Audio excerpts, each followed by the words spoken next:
to get your information. Tudo spoon to be part of our discussion. Spoon television. Spoon radio station. Spoon gonna tell you what is happening in Liberia. Spoon gonna tell you what is happening in Monrovia. Spoon gonna tell you what is happening in Africa. Just to spoon you will know. If the children crying for starvation, just to spoon. You want to get a news update, my brother, to spoon. You want to know what is happening, Moravia, to spoon. Politicians want to make their decision, just to spoon. You want to know what happening in the ministry, to spoon. To spoon. To spoon. You from Vonjama, Maryland, to spoon. To spoon. If you eat kepa, graduate, my brother, to spoon. You got a spoon TV, you got a spoon radio, to spoon. To spoon.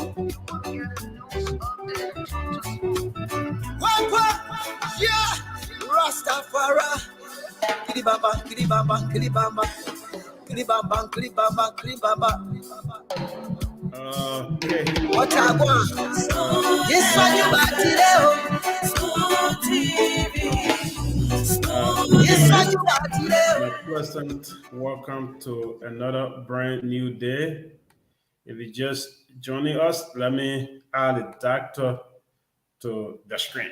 Good evening, doctor. Good day. How are you doing? I'm not hearing you. You're not hearing me? Okay, I hear you now. Yes. How are you doing?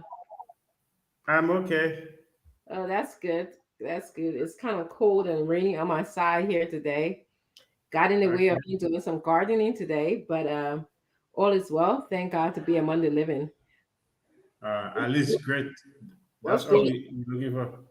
Thank you. Thank you. What's going on your end? My end is okay. God still money, yeah. Yeah, God still taking care and doing everything. God is God. Absolutely. Yeah, He's good. Yes. What Aaron?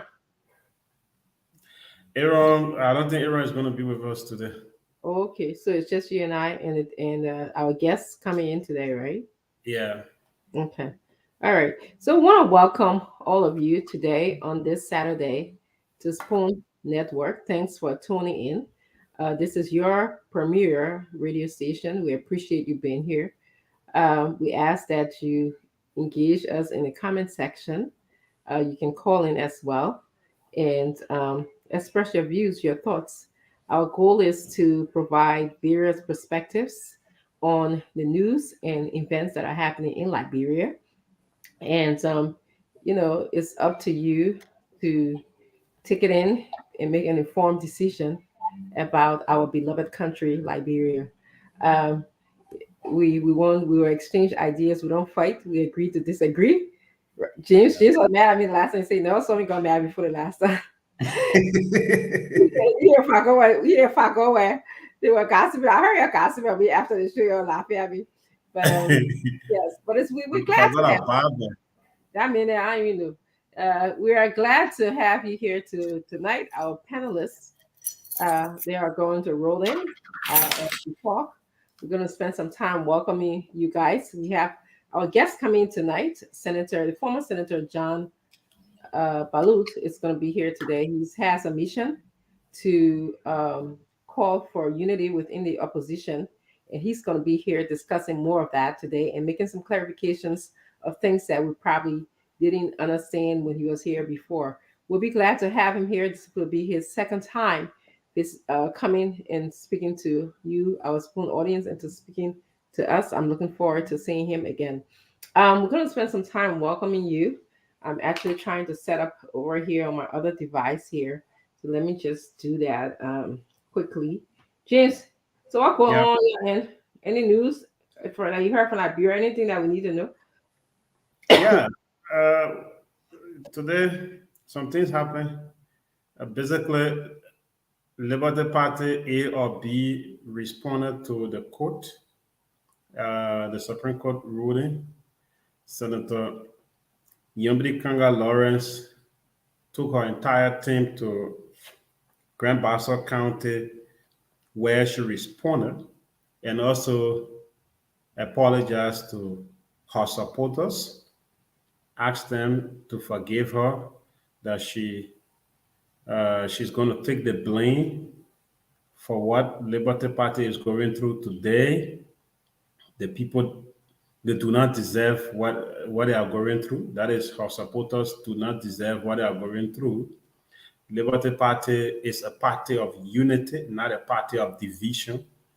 Councillor Bronsky did not, or he and his team did not establish that team or that party to be a party of division, but his kindness and the kindness of the people of Liberty Party led to where they are today.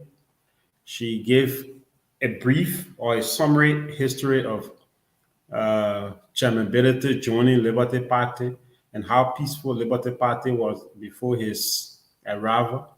And when he arrived, the late Councillor Branskin welcomed him with open arms, make him the CEO for the 2017 campaign. And after the making anniversary chair and so on, they never expected what happened at the end of the day because they are an institution of liberty. That is why they have to do that. So basically, it was about just taking blame and saying all is not yet lost and the case is not yet over. So we're looking up to them whether they're going to end it anyhow.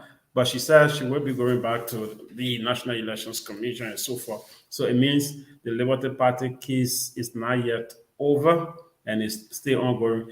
And today was the first anniversary of the most celebrated infrastructure by the President of the Republic of Liberia, George Manuel Weah, that has to do with the Invisible Park. It's the most celebrated. Somebody saying no sound. I think it should be from your device. Are you guys getting us? I'm not hearing you, Data. I'm sorry. I'm hearing you, James. Yeah, okay. Yeah. hmm I heard Yeah. everything you said. I'm not responding because I'm Yeah, sure no, some I saw a comment here saying no sound. yeah, I like the panelists to come in and weigh in, the events that you're speaking about, like the one with Yeah. Senator Yumbly, and then you're saying the most celebrate. I didn't know we're celebrating structures now. Yeah, it is the most celebrated infrastructure development by the president because even if the president is going to work, I was in Liberia. When the president is going to work, he will stop there for Uh-uh, a moment. When he's coming from work, he will stop there for a moment. uh-uh. On a Saturday, holidays, the president will go there and he cherished it a lot. And I understand his pain because he practiced there yesterday. He played there yesterday. He saw how the place was terrible and making it to look like, one of the most developed Western infrastructure. He will celebrate it. Yeah. So it is the most celebrated infrastructure development that President Weah ever carried on since he became president of Liberia. So today was the first anniversary, and they have so many traditional sport activities ranging from Nafo, Lapa, and you play Nafo? You better be serious and tell that story. You're talking about celebrating infrastructure. The way you get so serious when you're talking. Before You you you you play Nafo before? You tell how to play now. You know how to play Masa Sakoko, Hinaka no How they Kapati. get to it? You know how to play that? How they get to it? I'm not talking. Look, James, the time we used to live in Liberia, Now four. Kaya. They were playing it What today. today? Really? And they also play hotspot and so many things that we play when we But were they play living in. Mawa too. I You know, think I think I think they had guys that playing Mao too. you know how to You play know, we used Mawa. to be among those sensible girls then when we were coming up when they playing in Nafo, forcing our way just to be among them. Nafo, Lapa, I declare war. yeah, declare war, all those things. You know how to We play used, that thing, sir. yeah, we used to do all those things just to be among our little sisters when we And were coming up. you Yeah. scared the So sister. basically, those are some of the major events that took place in the country today. So today was a practically a holiday for President Weah and his supporters, just to celebrate his most cherished development ever since he became president. Yeah. So I'm not going to comment on it. I'm going to wait for our panelists to come in, and then we're going to charm in. I, I don't know. I'm just celebrating Sport Park. That's what we have come to now in Liberia. Why they can celebrate? Did we celebrate Gabriel Tucker Bridge when it was built? Did we celebrate the executive mansion was built? Did we celebrate Tukor Hotel? Yeah, we celebrated the executive mansion. Man, it will be celebrating all the little things now. But anyway, that's what we are in Liberia right now. I'd like to welcome some of you. And James, you said something. You said so. The president gets this is really real. The president stops there all the time. Oh yeah. Really? Yeah. Wow. So The then you president, the president is always there, doing what? always there. Coming from work, he will stop there. To do You what? know, when we the last State of the Nation address, or the second to the last, Mm-hmm. the president also stopped there right after What in there? right after his speech. There is a specific place there for the president. You can't just enter there. I have never entered there. Oh, Yeah, nobody know what they can do in there. But the place, as far from outside, the place is dark. I don't know. Specific section is there for His Excellency. maybe they can go pray. So when he's lonely at home, or when he feels that going out like that, he just goes there, sit there, do And what he pray. wants to do. Maybe they can pray Yeah. there. We I think said, day before yesterday he was also there. We saw Jamaica, that Jamaica on his shirt like this. We saw him there again, speaking to people. So it is his darling ball. Let me use that phrase, his darling ball of Liberia. So he celebrates it every day, every night. okay, whatever you said, James. I prefer to be not celebrating structures, but just keep the development going. But if you say that what happened in that area, what can I say? Anyway, let's welcome our viewers. We love you on this show. We appreciate you being here. We actually appreciate your participation. Comment in the comment section. Sometimes James might grab your comment and highlight it, or do it when I'm speaking. He only do it when I'm speaking. He can do it when the men are speaking. That's That's what Fago did that's that day. excess behavior going on here. Okay, let me just tell you right now, Now because Fago did that thing that when day. your He friend Fago said, and when your friend is speaking, you can't do it, but you just do it when Dr. Richardson speaking. So, but anyway, we like for you to comment in the comment section, tell us your views. James might grab your views and just kind of highlight it for us. Just stick to the issues, the hallmark of critical thinking, and just thinking through things is basically not cursing somebody else or making an evaluated statement like I like Dr. Richardson here or something like that. It doesn't add to the substance of the issue. I mean, you can say that too if you do, if that's how you want to express yourself. But let's talk about some substantial issues that will contribute to our country. So let me just welcome you here as I wait for Al Hussein will be joining me today. Mr. Falcon will be joining me today. And I believe Leo might join us here today. So I'd like to welcome, I'm not going any particular order, Solomon King. Solomon, I want to welcome you to Spoon Talk. Lorac Doe is from Dover, Delaware, is watching us. Thank you for joining us. Salimatu Kamara is watching as well. Salimatu, I want to thank you for joining us. Vera Lipens is watching us. She says, "Good evening, my lovely Spoon family." Good evening to you, Vera. Thank you for being here. Ansu Sirleaf is from Charlotte, watching us right now. Juma Jala is here watching us. Juma, how are you doing? I read your comments sometimes. Thank you sometimes for your interesting comments. DIE. I don't know how to pronounce that word, so I want to just tell you thank you for joining us. Pearl Campbell is here. Thank you very much, Pearl. We appreciate you being here. Gaula King is here. Gaula, your name remind me of a district in Cape Mount. Thank you for being here. Doris Bengu is from San Diego.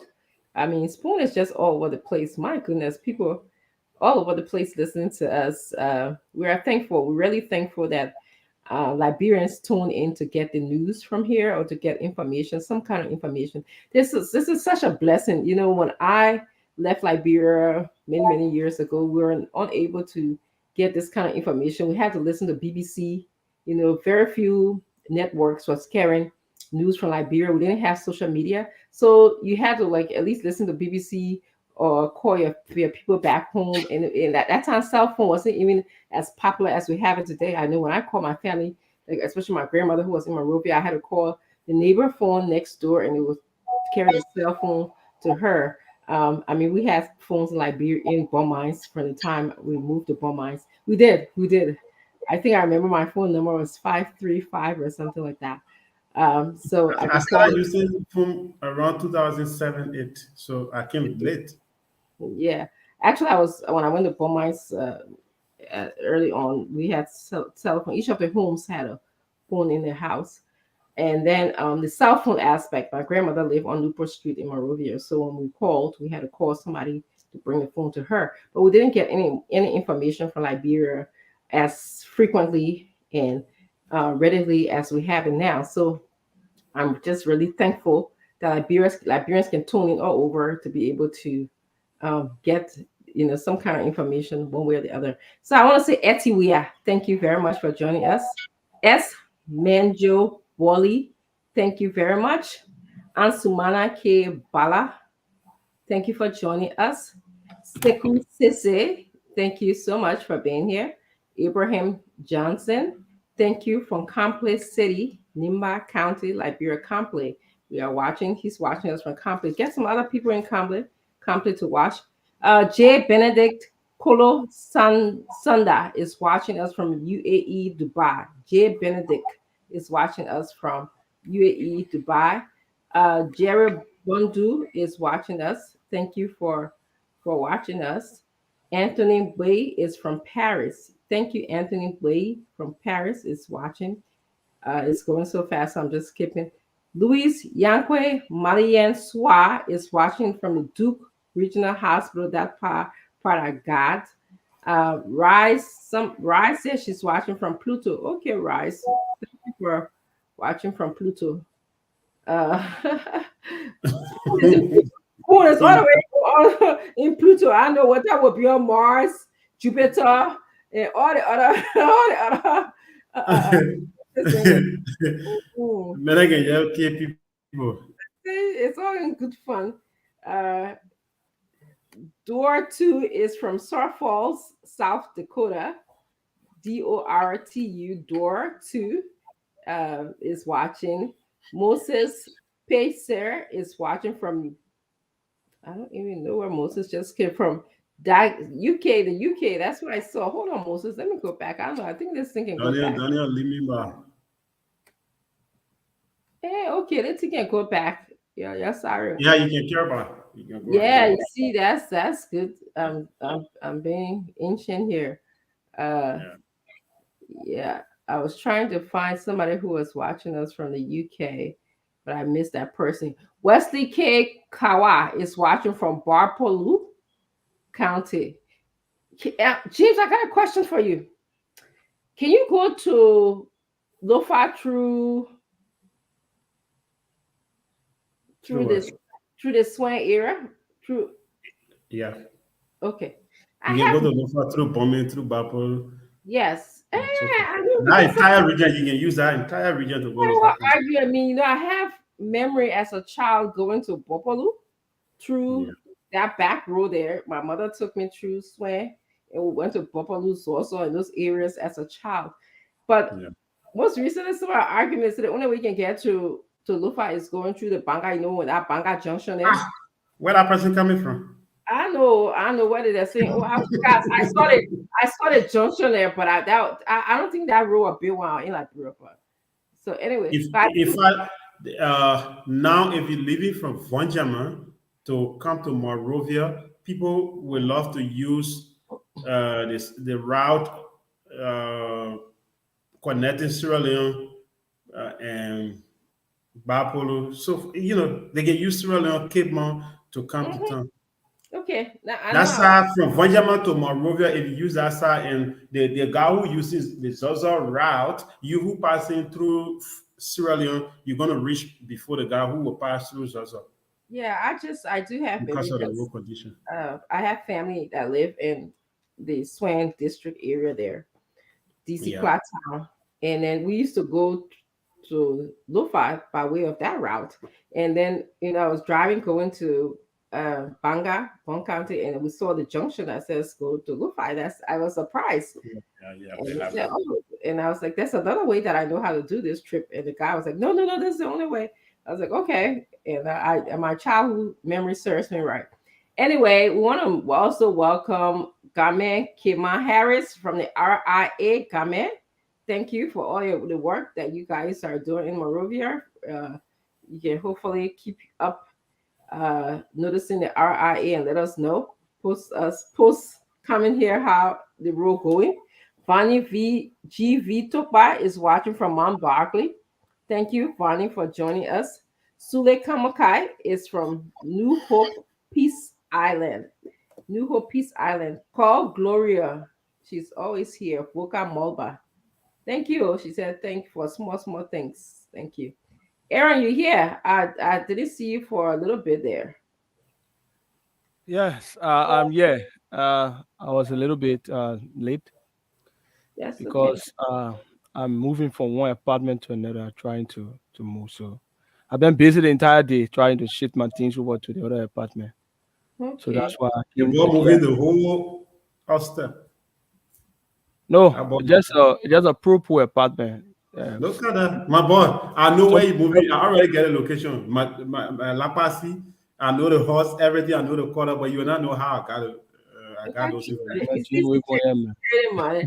Aaron, I wish that you have a good time in your new apartment. And I know it's tough moving, so that means you have to carry all the heavy load today. So you're Yeah, today it was not easy. So and I tried getting other guys to sit in for me, but all of them seem to be out busy. observing the weekend. So I had to rush in here, and so Yeah, but yeah, thank you so much for coming in, though. I know it's not easy trying to move and juggle your work schedule at the same time, but thank you yeah, for being here.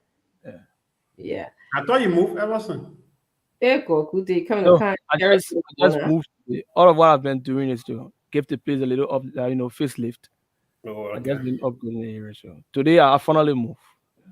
Mm-hmm. So I left from Yeke Koluba, Buhaha, and I went to a very place that should be quiet too. But I don't know. District 9 is another tough area, James. It's a nice I don't stuff. think I don't think it will Yeah. be as tough as compared to district number 10. Are you? No, I this was is on district So number you 10. are living in District 10 Yeah, yeah, yeah. yes.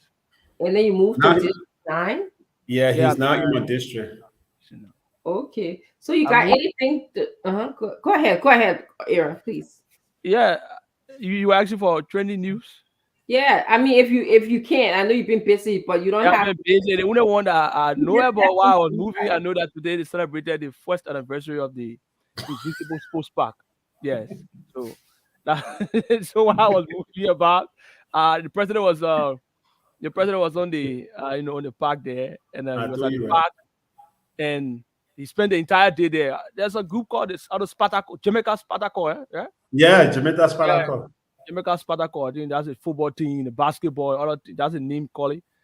Then you got another group called We Are All Star. So they were celebrating, observing the first anniversary of the Invincible Sports Park. So that's the only thing I can. Yeah, another one. I saw something.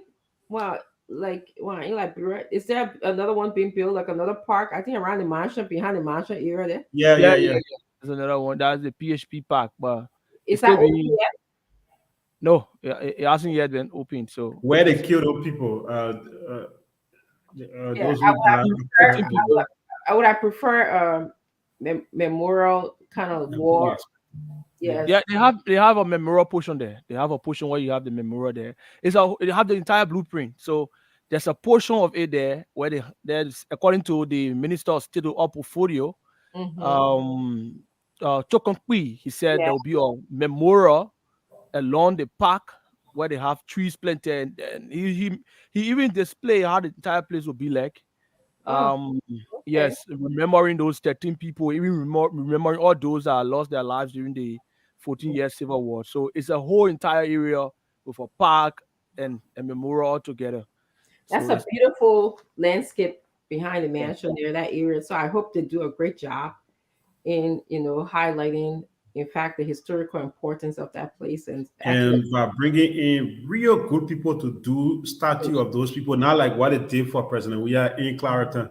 Oh yeah, so that one is bad. I saw that thing. I was like, Give us somebody like that. so James, most of the times when they are doing memorial, it doesn't necessarily have to be, the person's statue or so. No, I think it's better for them to. Especially in the even where in there is a whole group of people, 13 persons. I think we They can only do want it. to do 13 statues there. So We can do the it. blueprint I saw, Mhm. the blueprint I saw is not a statue of those 13 people, but it's just something that will represent, Yeah. and it will be mentioned that it's a memorial of them and all those that lost, their lives in the 14-year civil war. So what they're doing now is they're doing a coastal defense because that place was mostly eaten up by the sea erosion.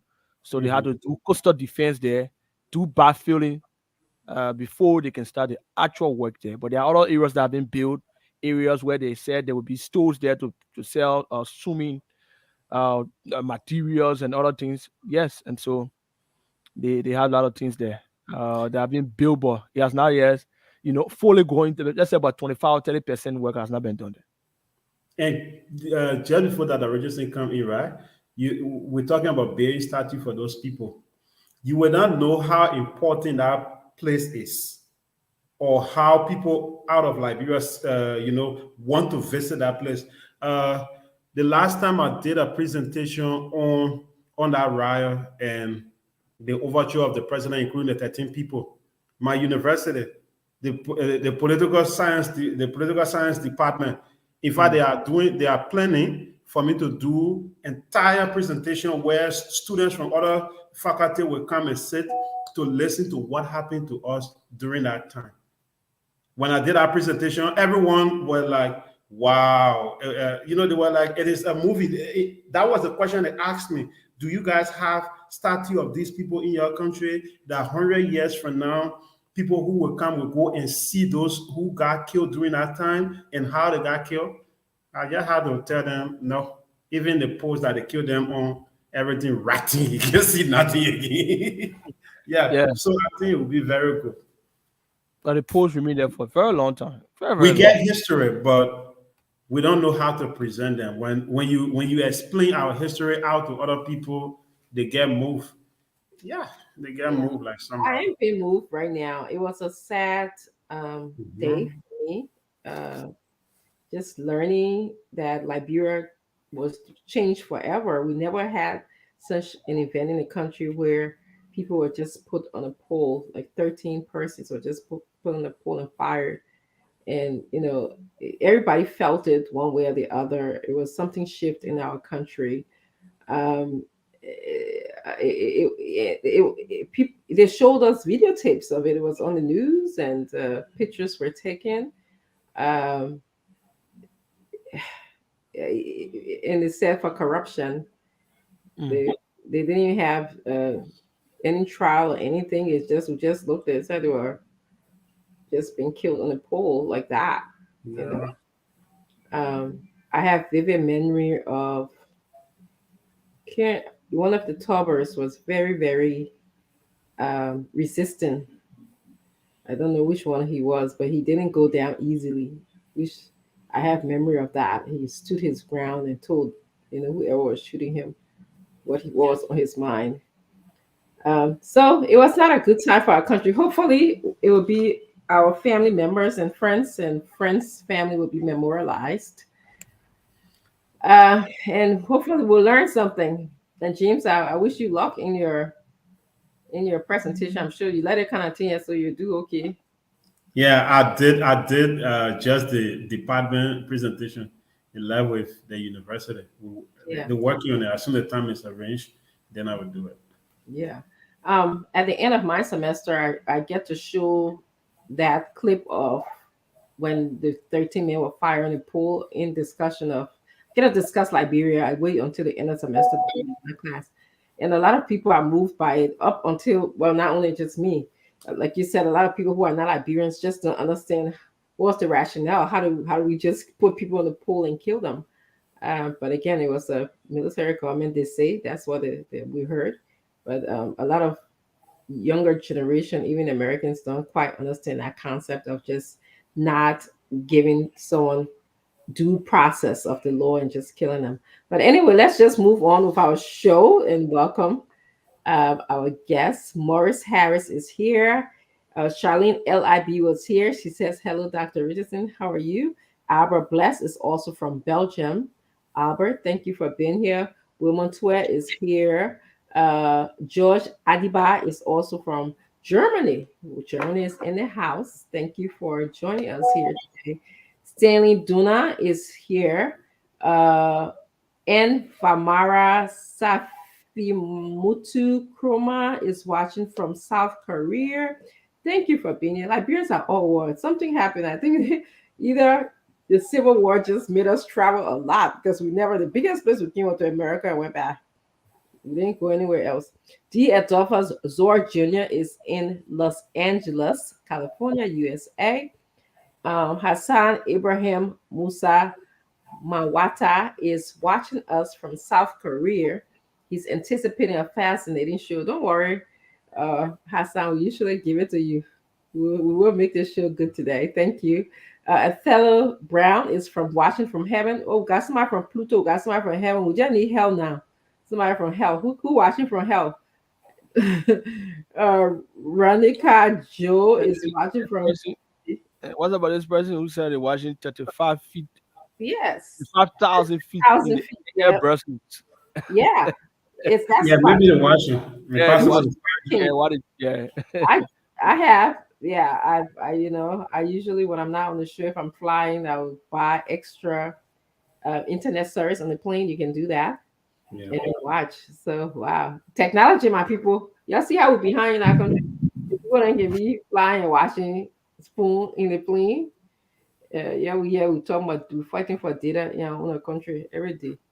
Uh, Anointed Eric Benedict Bawian is watching from Buchanan, Liberia. One of a place that I like to spend more time when I'm in Liberia. I just want to learn more about Buchanan area. Emmanuel Raymond Sancho is watching. Salomon King is here. Danelli Nangwe is watching from Caldwell, New Georgia Township. Yeah. Oh, it's watching from Bone County. T. Sonny Carr is watching from Banga City, Bone County, Liberia, Banga City. I will make sure I pronounce it correctly because when Leo you teach me how to pronounce is it Banga City. Helen Juba Come is watching from North Carolina, Salisbury. Uh, I think I saw Taylor Brown is from Heaven. He's watching from Heaven. Mohammed Wa Sheriff is watching from Monrovia. Testimony Ebony Dogar is watching. I don't know, testimony. I don't know what she's saying to us. She says we're here tonight. Kalu Lake, thank you, testimony for being here. I like that in testimony. Kalu Latke is here from Kawa, New Georgia.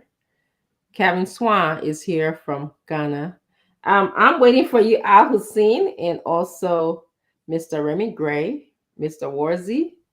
I'm waiting for Mr. Fagon. I'm also, I believe Sadamatu is still dealing with some, hold on, guys, I just saw something pop, some bereavement issues. Yeah, Okay. I sent a message that it's internal for error. Oh, okay, I thought it was from me. I'm sorry. Yeah. Let me go back to all right, guys. How do I get back to the regular thing, James? Okay, I think I'm here. I'm back to it. Well, so James, you are telling us earlier that we had, and I'll just go ahead and just give my thoughts on what happened today in Liberia.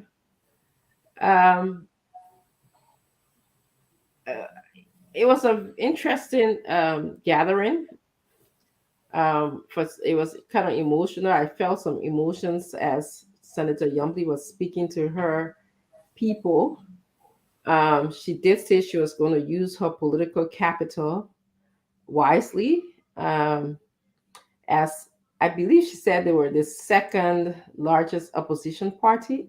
Is good? Did you hear that part? Yeah. I thought that was interesting. I wanted to see more people from PASA supporting her, but it was a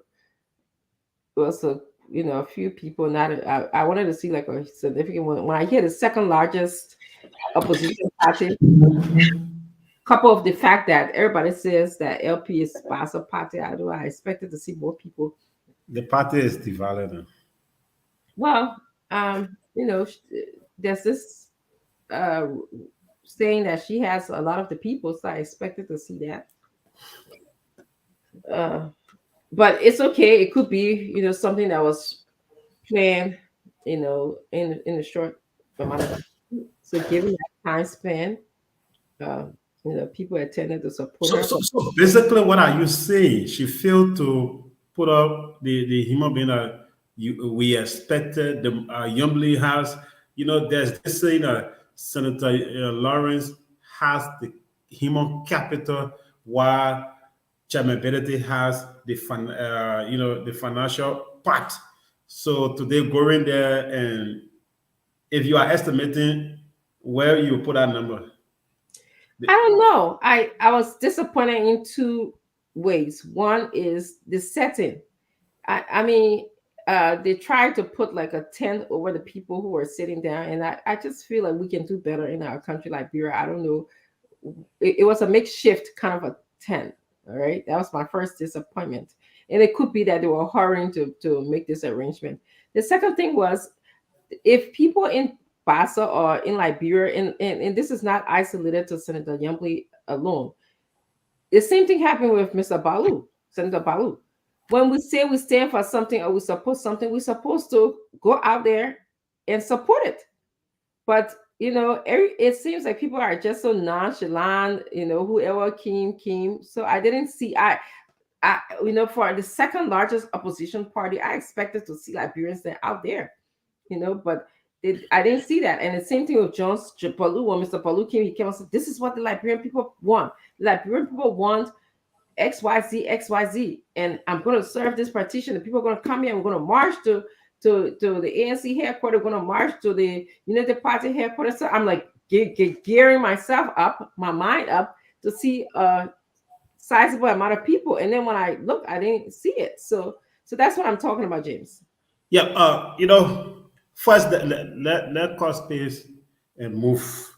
Senator Yumbley, who is fighting to become the running mate to VP Boakai, who is presumably expected to be the next president of Liberia, pending on the outcome of the election, the presidential election.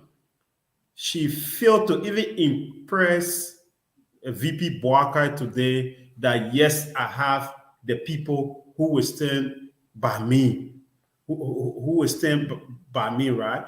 You cannot go to where you are considered as the giant or the landlady, yeah, or the owner of the land, and then you have just few handful of people coming. Majority of those who went there today all came from Monrovia.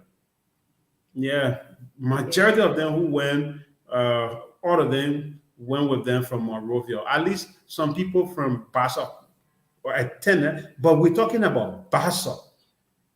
That place they had an event was not Lofa, was not Maserati, but it was Grand Bassa. Not just Grand Bassa, but the capital of Grand Bassa, which is Buchanan. You cannot have an event to that place and you have menu portion of the population 0.0000001% attending that kind of event. 0.001 attended that event today. It was terrible for her. And I think she even got somehow, and that will not send a correct message to VP Barker to even contemplate on picking her. If that So was, I'm Yeah. sorry, if we were Josh. talking about Good day. If you Jeremiah, have go if ahead. you have pictures, I just want the audience to know that we're gonna show you Yeah, guys. I Can you will. guys get it videotape together when my colleagues come in so we can show it because so Liberian people can see what we're Yeah. talking about. And again, I don't know if I would say it's a fault of her. This was planned, quickly.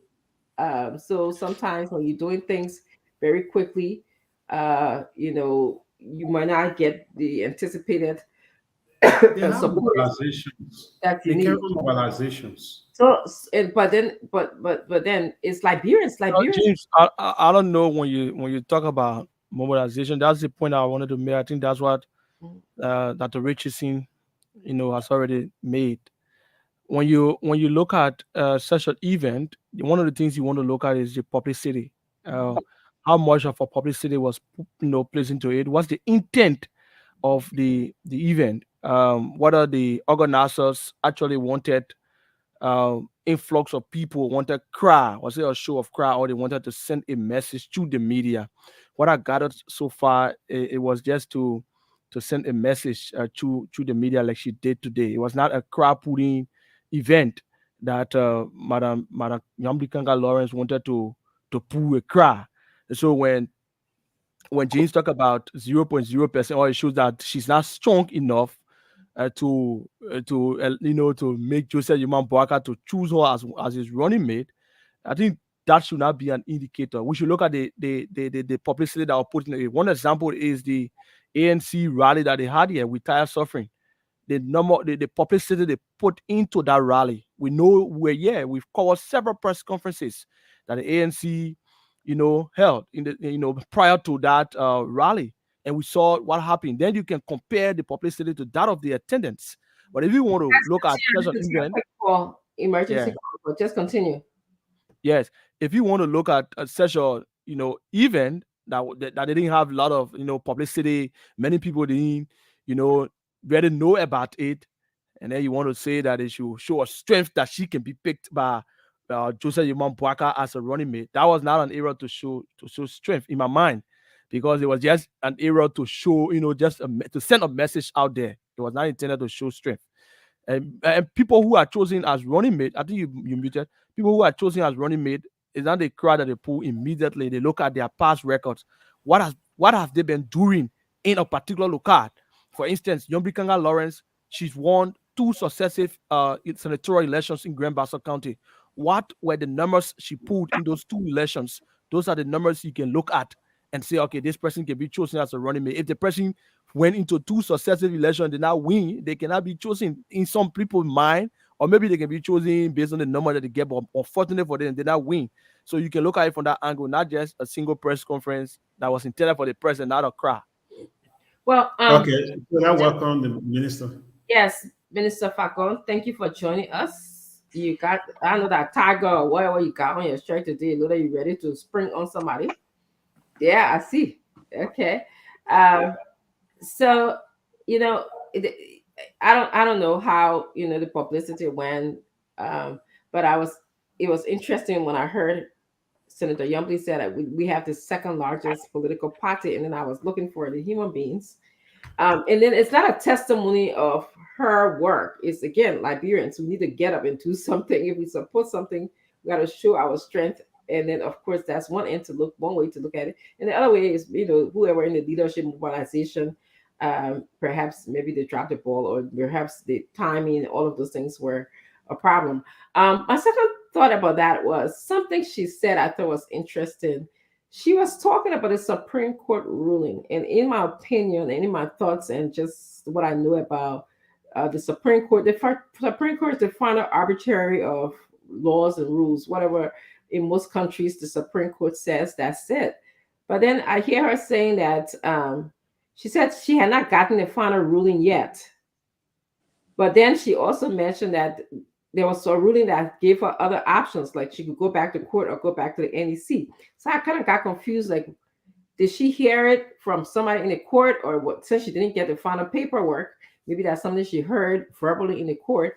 And then, well, why would they be sending her back to NEC or sending her back to the court system? It's just something that I, just wanted to know more about. I had questions about. And then lastly, I heard people, not her, she didn't say anything. She talked about using her political capital, and that capital will be demonstrated in the coming days. Okay, she didn't say what day or whatever, and she did say, I think on Tuesday we'll hear further about the action that she's going to take regarding this wrangling that we see within the Liberty Party. But then people started saying rescue two. I was like, I didn't know how that other one came to the whole discussion. The one species rescue too. I said that while I was telling Aaron was talking, I will speak on our rescue too. Honorable Minister, welcome. Thank you very much. I will wait for my time. But I want to say thank you and greetings to all of you. I wait for my time. When the moderator asked me to open, then I open. She asked me to close, I close. She asked me to interrupt, I disrupt. The Minister of Information to disrupt. Okay, I will not ask you to disrupt the day. Oh, so that means I'm going to do my opening now? No, let Jim say what you want to say, then we'll go to you. Say, yeah, okay. Aaron talked about publicity, right? In politics, other people will tell you that is not a game. But specifically during electoral times or during a special election time, there's this philosophy that every politician will be taught. They will tell you to specialize in it, and you should be good at your game. That has to do with the crowd theory. There's no little event that you want to have outdoor. You should overlook crowd theory. One event that you think the crowd should not be will destroy you, even though you had a crowd yesterday. But people will use that one event to destroy your political agenda. Senator Yombri Kanga Lawrence going to Grand Bassa, all of the time the senator responded to the Supreme Court. Was it here in Grand Bassa? No. We attended all of her press conferences right in Monserrate, in district number 10, sometime in district number 9. We attended everything, sometime at her office on Capitol Hill. We attended all her replies in Monrovia. But this reply, and I spoke with some people who traveled with the senator, was intended for the senator to go to Grand Bassa to show to Liberians that she has supporters there, and she was going there merely to apologize to them for what she put them in. And she did that today. She was going there to call the citizens to come out so she can apologize to them that, oh, we brought this upon you guys by allowing Chairman Benedict to come in to bring division. And exactly she did that. She apologized. She said she take the blame because they open way for Benedict, and their party is not a party of division. It's a party of unity. So the senator feel herself. Even if her team did not do the publicity, they have more than 2 days. You're not going across the entire Grand Bassa. You stay right in Buchanan. Senator Yombly is the senator there. 2 times she won elections. And not just a little election, but senatorial elections.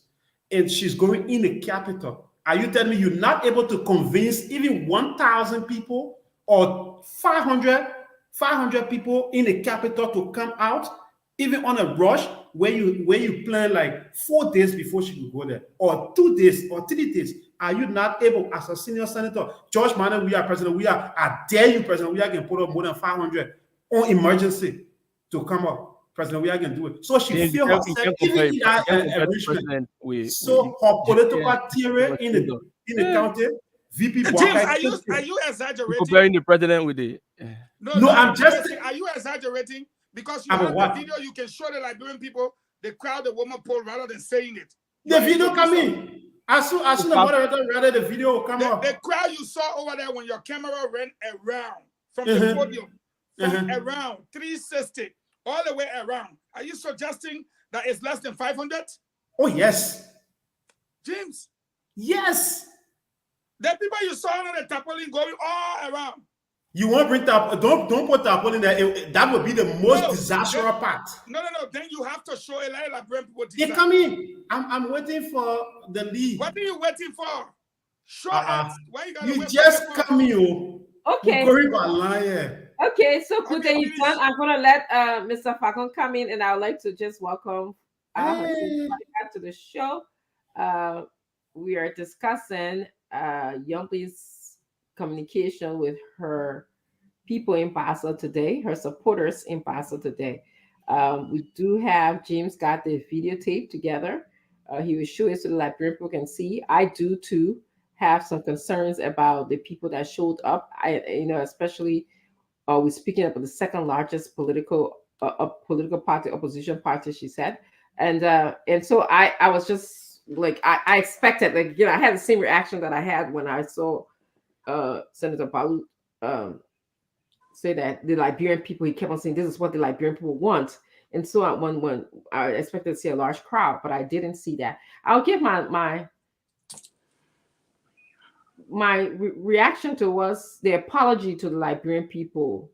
I think that was a good a strategy to engage the people. Anytime you apologize to someone, you sort of trigger their emotions, you sort of get to their level. So that's not a bad strategy. The only thing, if it is true what you're saying, good day, is that then she went on to say that they were the one who brought the trouble into the party, referring to Musa Ability.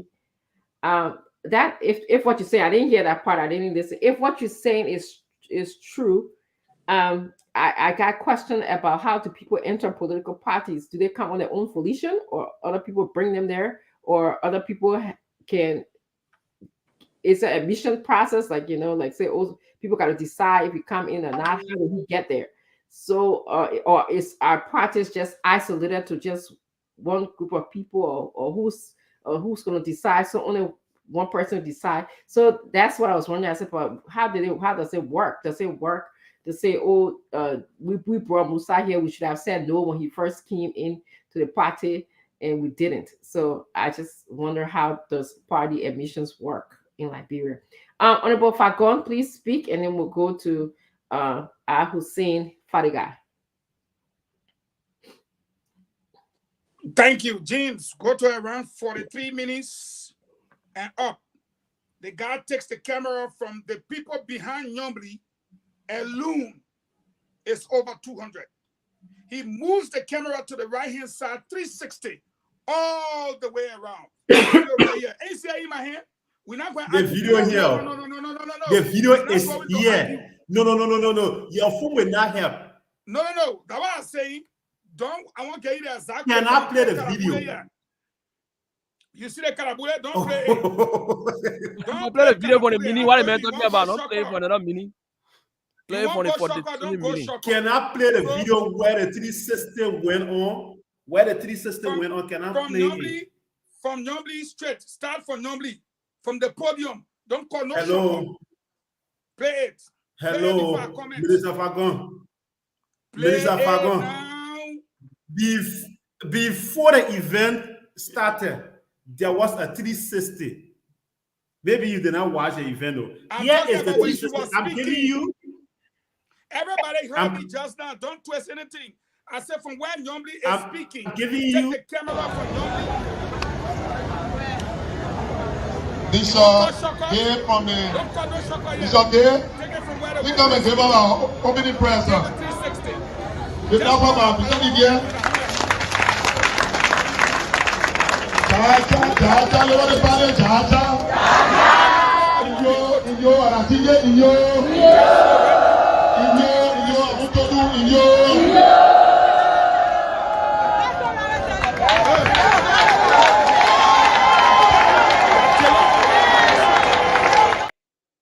That's a 360. No, they're not 360. You were taken from where she was speaking. You think you check it But out. can I end it? You were talking about can I end Your it? time finish. Your time I'm finish. telling you, correct I now. wanted to play the video. Your time finish. You can't play. Man, I don't want me to play the video. Listen, I don't want me to play Let the me video. talk. You see, no, This is not me. That video. that video. And I told you where to take it from. When she Okay, quite the video you send it, I'll play it. take it from More than 300. and go 360. You see Taylor arriving, waving to the crowd. That means the program ain't even start. You can't play Yaba yet. You think we play Yaba? Let me show you. That was from local country. Now, from where the woman speaking, Mr. Fakman, please, man going 360. can you discuss your thoughts? You see the man going 360. You see it from where she's speaking on the podium. That's where you gonna take it from. Then we know you're serious. But let me adjust my thoughts. Yeah, my thoughts here. Syrian propagandists then. The one from Syria, Ahmed al-Bashir people that are in there. Now, look, Dr. Francine, if this woman was going to Buchanan to host a rally, a huge rally on behalf of the Liberty Party, we will be the first to know. We will be the first, and we'll be talking about it, we'll be discussing. But it was Eugene Fagon who heard it under the grapevine that she was going to hold a press conference and a mini rally to talk to the people. And we said it yesterday, or day before yesterday, and look at the amount of people she put out on short notice. Had we said that Yombly Kanga Lawrence was going to respond, it was going to be this, we start discussing the pros and cons of it. What we saw in Buchanan, we would not have seen. And that's why when I look at the crowd, I'm looking at more than 1,000 people over there, 360, when she was speaking. Even though Jim called a video, you can see Delon arriving, waving, the arrival of guests. When this woman was speaking, what we saw, again, you talk about Rescue 2. You will not be talking, I'll be talking. Wait, even on this platform, you got your own fans and your supporters then. Even if you tell them, oh, I'm not CEO in America, they will say they want you to be CEO. You got your fans there. And when you heard them yelling Rescue 2, it means they are pushing for her to become Rescue 2 because it is established that we have Rescue 1, which is JMB. Rescue 2 could be her, Jeremiah Kuhn, all the other people, then Samuel Kofi Woods, and so forth and so on. So her own group yelling Rescue 2, they're pushing her. But on a short notice, in Buchanan, look at the base. Our politics is either religious, and I know y'all will say, oh, in this money day, unfortunately, it is what it is. I speak from what it is and not from what it should be. Because what it is the time now that we're in, Dr. Francine. And unfortunately, I say unfortunately, because you and I are educated people, we should not be going our route. But how many of us are educated? 20% of the Liberian people like you and myself. So what happens to the 80%? They too are Liberians. So what they know is what they know, and what they're doing is what they're doing. Either on the religious basis, on the tribal basis, we saw that with Lofa, and the party level. When you say NDPL, National Democratic Party of Liberia, Dole Party, that were granted there. Liberia Action Party, that were Nimba. Yeah, Bago Mafi Party, UPP, that were Paso. So every party got a lineage. So when you're talking about the Paso People Party, whether you like it or not, Liberty Party is the party of Charles Walker Bromsky, a Bazolian. And therefore, it is the Bassa People Party and portion of the Loma People Party. That's why they always win in Lofa or Basso. It is their party. So, a member of the Mandingo tribe who was fortunate to excel to the chairmanship takes the party from Grand Basso, take it to Nimba County and hold a convention there with Harrison Conway, who is a son of Nimba and the former vice tenor bearer to the Liberty Party person, which was Bromskin. When that happened, a sow of seed, you got to follow the party history. The Bassa people, majority of them in the Liberty Party said, well, you take our party from here and carry it to Nimba County with Harrison Conway. It will never happen. And it was against that backdrop that you see the Bassa people seem to be continuing to hold a party in the capital city, Buchanan. They don't want Belete to take that party out. And Belete cannot take it out because the predominant groups are Lofa and Basso. They own the Liberty Party. And they will not allow him to take it. So on short notice, the woman made no P News. The biggest platform, Spoon carry it. I don't walk in here and say, y'all watch it, the train will pass there. See the crash she put up. If this was a rally, by any stand-up, the Bassa people will go to the party. Can anyone on this platform look at me straight in my eye and tell me that Belete able to pull Liberty Party crowd in Nimba or any other county? Can he go to Buchanan Yes. and hold a rally there Yes. and the Bassa people attend? Yes. For propaganda purposes, yes. For the reality, no. You don't even get 2%. So Okay. I respectfully submit on the opening on Yombly issue. Thank As you. far as I'm concerned, the 360 video will show. Thank- Even in Buchanan, if you can pull up to even 250, that trouble because of the real people. I saw all the old man in there today. I Thank saw you. all Steve Zako, Taylor, everybody was there. But Thank you. get paper like able to get. Thank you. And this is exactly what I'm trying to say. You know, if we are going to argue that, you know, there's numbers, I wanted those people to support her. And I'm not saying this, you know, in a way that it says something about Yom. To me, it says more about the supporters. Where were they today? I needed to see them. I needed to say, yes, we support Yombly. But I didn't see the But they kind of short notice, Doc. yes. You expect people to come from Grand Jida. No, I agree. Actually, I did In say the that. first place, the senator did not follow. He did not follow. Senator Steve Zako was not there.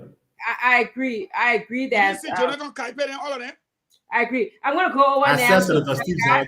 And I said that perhaps, you know, the timing is very important. You from Grand Bassa, you can probably speak more to that. Please compare this. Senator Steve was not there. Go to Fadika. Can we give Fadika his opportunity to speak? Let me show the video from 43. They Polish man. You ready now? Actually, addressing that issue. You know that's their propaganda they get through. When they feel they will come up with all type of strategy. You keep your side show. Like go to the real They show. will show that video from 43 today. You will Yes. show it. Let's give Fadika in your response to that. I'm getting a little bit worried about describing the Liberty Party as a Bassa People's Party only. I'm getting a little bit concerned about that. So in your response, could you just please address that? Because I know you from Grand Bassa, you grew up in Bassa. So can you just address that? I was born, raised, grew up, graduated from high school before I left that place. So I know more about that place than Fago. Fago on Grand Bassa is now Bomi County. The second thing there is, I mean, you shameless. You get drafted. I don't see nobody that got drafted like you. What time the policy you're feeling with James already on the live feed? Yeah. You're drafted. You just shameless, my man. But let me get to the issue. I listened to my sister Yobudi Kanga. We know the Kanga. We grew up together, so it's not a stranger. They are not a stranger to me. Well, I was ashamed. At some point, I was lost in what the whole thing was about. Look, if you're really meant to address what happened at the Supreme Court, she did a terrible job. The Supreme Court have made a ruling 2 counts, and I can read it. They just the count. 2 things Young Woody should have addressed: whether or not the submission of the amended Liberty. Excuse me, are you saying you got a copy of the ruling? I just want to be clear because My man. get it here. My man. When you say you were reading it, I want to Leave me. I'm not even reading it. I just told you the 2 things that were at stake. Oh, okay. Because you say The you got 2 copy problems with the Liberty Party. There are 2 problems that they went to the Supreme Court for. Whether or not the submission of the amended Liberty Party constitution to NEP was done properly. The second one, whether or not the NEC had the authority to validate or invalidate a Liberty Party constitution. Yeah. I'm sorry to interrupt you. Our guest is in the back. James, y'all seen the guy? You ain't letting you're not alarming me. I like to keep our guest meeting. Just wrap it up for me. I don't want to keep my guest meeting. So the thing here is the thing here is Young Willie Kanga seemed lost, and I really don't know what kind of what fight she was fighting, because she even said when they made an impromptu announcement the first time, only one Olade King, and I was ashamed when I heard her say only one Olade King in the fence. And when they replay the tip, you remember when she said something about replaying tip, but not to even go through the whole detail, the whole thing.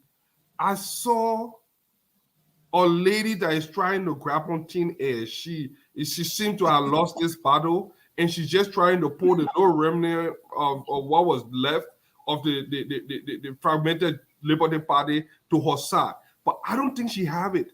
And I don't think it's going to last, because at the end of the day, the reason why I wouldn't want to beat her down so much, because 1, she's my bastard sister. 2, it was very simple, and we should be moving ahead, because we have a bigger tax ahead. The bigger elephant in the room is President Weah, and I think we should focus on that, because right now she has no leg to stay on. She's fighting in thin air. She just fighting myself, because the authority to decide on who is the legitimate what of Liberty Party have already decided.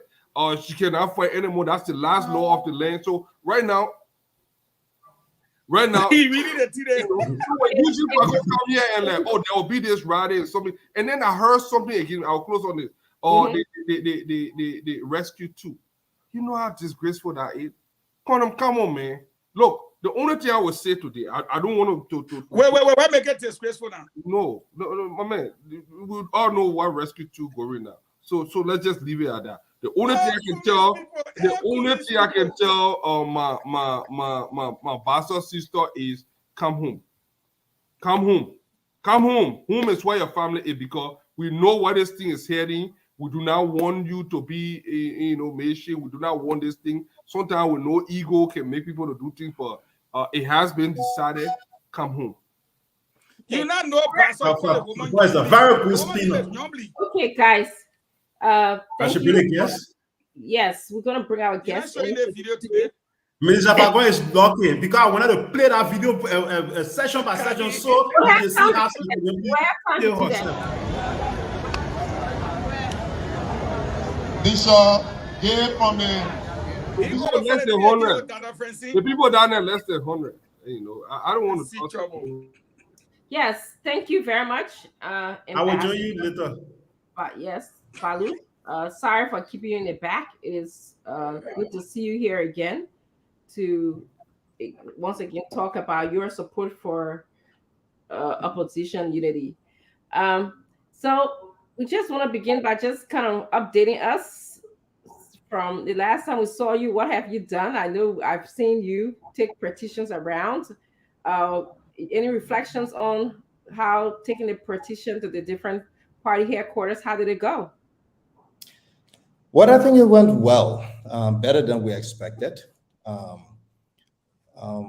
want to begin by thanking all those citizens who turned out, those who made it their priority. Power off. Power went off. Power went off, which ultimately shut the Wi-Fi down, and so. Oh, okay. Welcome to Liberia. All right. We will resume when the guest gets back, but we're having a discussion on a training issue. Can I respond to something that Fadiga said, please? Sure, go ahead. Fadiga said he has seen the ruling. No, Fadiga, you have not seen the ruling because you are reading from Belete's press release, which is in our chat room, and exactly what he said is what you are quoting. Even Nyomli, who gave a speech today, have not seen it as the political leader and the one who took the case. And Belete said here on the platform, Belete told us that there was some little error with it and they were going to rewrite it and have it submitted to them. Even Belete has said, and today is Saturday. You were here now, you not get it on Saturday. And tomorrow is Sunday. And so we gotta wait for Monday to see the Supreme Court. Tomorrow. The second thing I want to correct, even though you're reading that where you took it from. Nyomli then went to the Supreme Court on the basis of the fact that Belete said the NEC had ruled as to whether in the case that they had. They went to the Supreme Court. These were the two cases. They went to the Supreme Court and said NEC did not even hear the case, let alone rule. We expected the Supreme Court to call NEC and say, NEC, did you hear this case? Did you rule in it? Yes or no? That did not happen. What you are explaining here is quite different from the reality that did happen that we follow. So now on the other issue of whether or not the Constitution or that one is secondary. And if you look at Belete post, you're talking so I don't understand what you're talking about. If you look at Belete post, you understand it. I hear you blabbing, but I don't understand what you're trying to say. Okay, yeah, you will understand. Number one, you say you will read from the ruling. You did not didn't read. I said the two things that were at the Supreme Court. We'll go to the second part. Now, those were the two things. Okay, guys. And Nyomli then went to the court on the basis of NEC ruling or not ruling in the case. And Belete said go to the basis of NEC ruling. Yes. I'm telling you. How can you go to court for NEC ruling? Because that's why they went. Belete said NEC heard the case and ruled that them going to NEC on the basis of whether the Constitution and the filings of the paper were legit. That's what Belete said. He said NEC ruled. Nyomli then said no. NEC did not even hear the case. There was no investigation. So therefore, you cannot proceed. When he decided to proceed, Nyomli then decided to go to the Supreme Court. Take him there. And that was the issue. And up to now in her speech, if you listen, as she cut the law, she will say, NEC did not respond. No. NEC did not. She never talked anything like that. That lady, she dodged every specific. Okay, she just talked about the Liberty Party and so on. But one thing is clear. Belete did not join the Liberty Party when you really were there. He joined when the godfather of the party himself brought him on board. So when Nyomli joined the party, it doesn't matter. The fact of the matter here is he was brought on board when the godfather himself was there. So was Nyomli. And he was Can I provide information? Go ahead, Gude. Can I provide information? Minister Fagun, I'm coming. I think there is, you are doing two things here. You gave him misinformation and disinformation. You said there was no hearing at the National Elections Commission headquarters. Minister Fagun, I can still bring the video out. I was in Liberia. I covered the event. It came a time we even went there. They asked all of the journalists to go out. The one that just happened is a recent story. Okay, the ambassador is back. The ambassador is back. There was. You bet. I even interviewed all the lawyers. Can we consider doing that during our closing? Yeah. Ambassador Balut, it's good to have you back here again. It seems like we had a little incident with the electricity. So you are telling us that everything went well since we last saw you. Could you please continue? Please excuse the interruption. Switching the generators and LEC.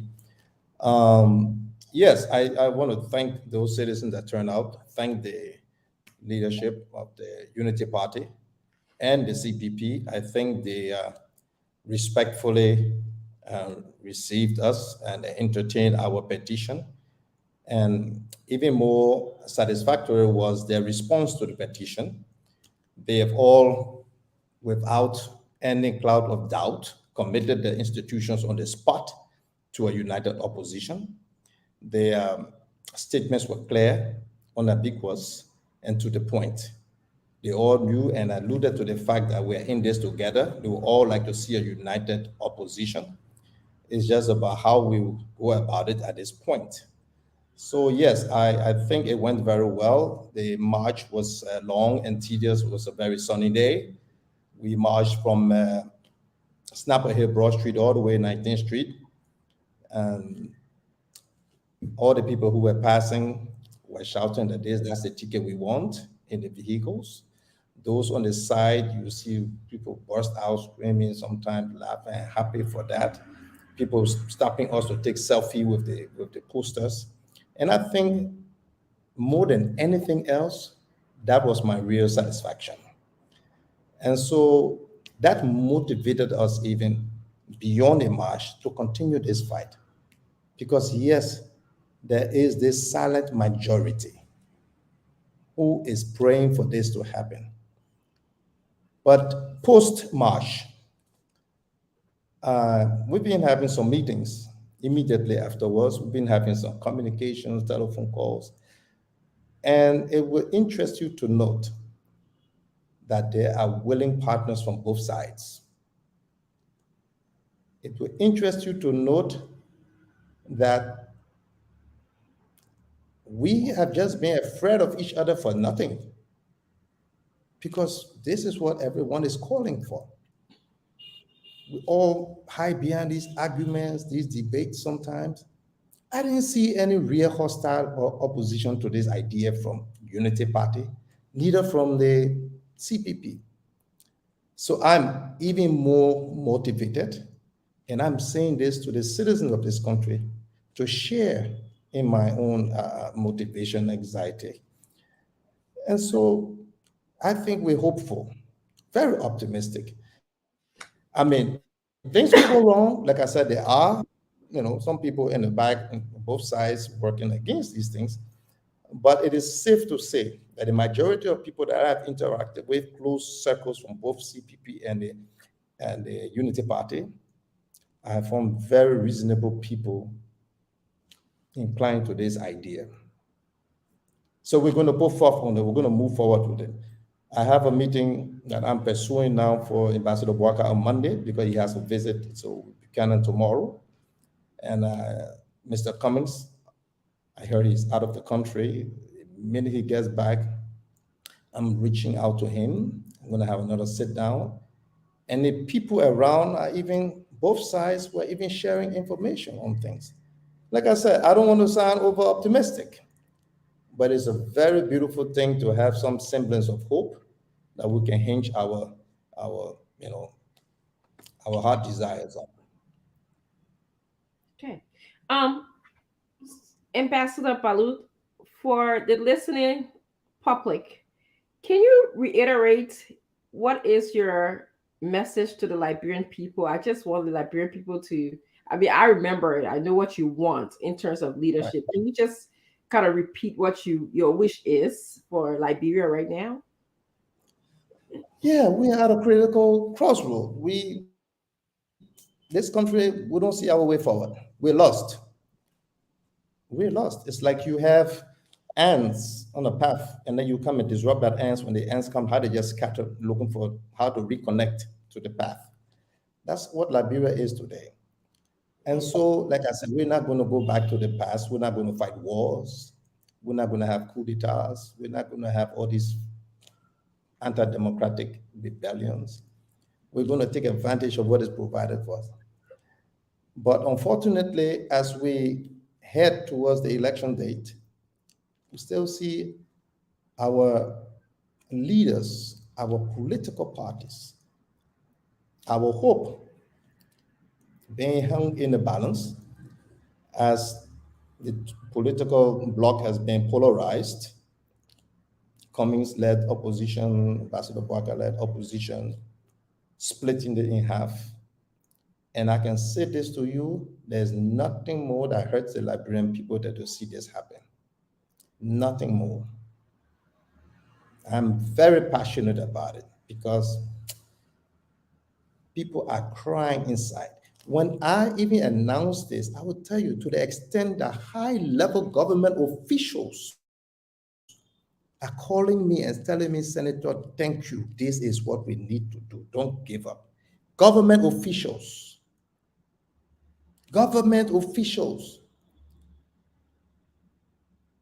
I'm just saying, the Liberian people are hurting. They've seen the light.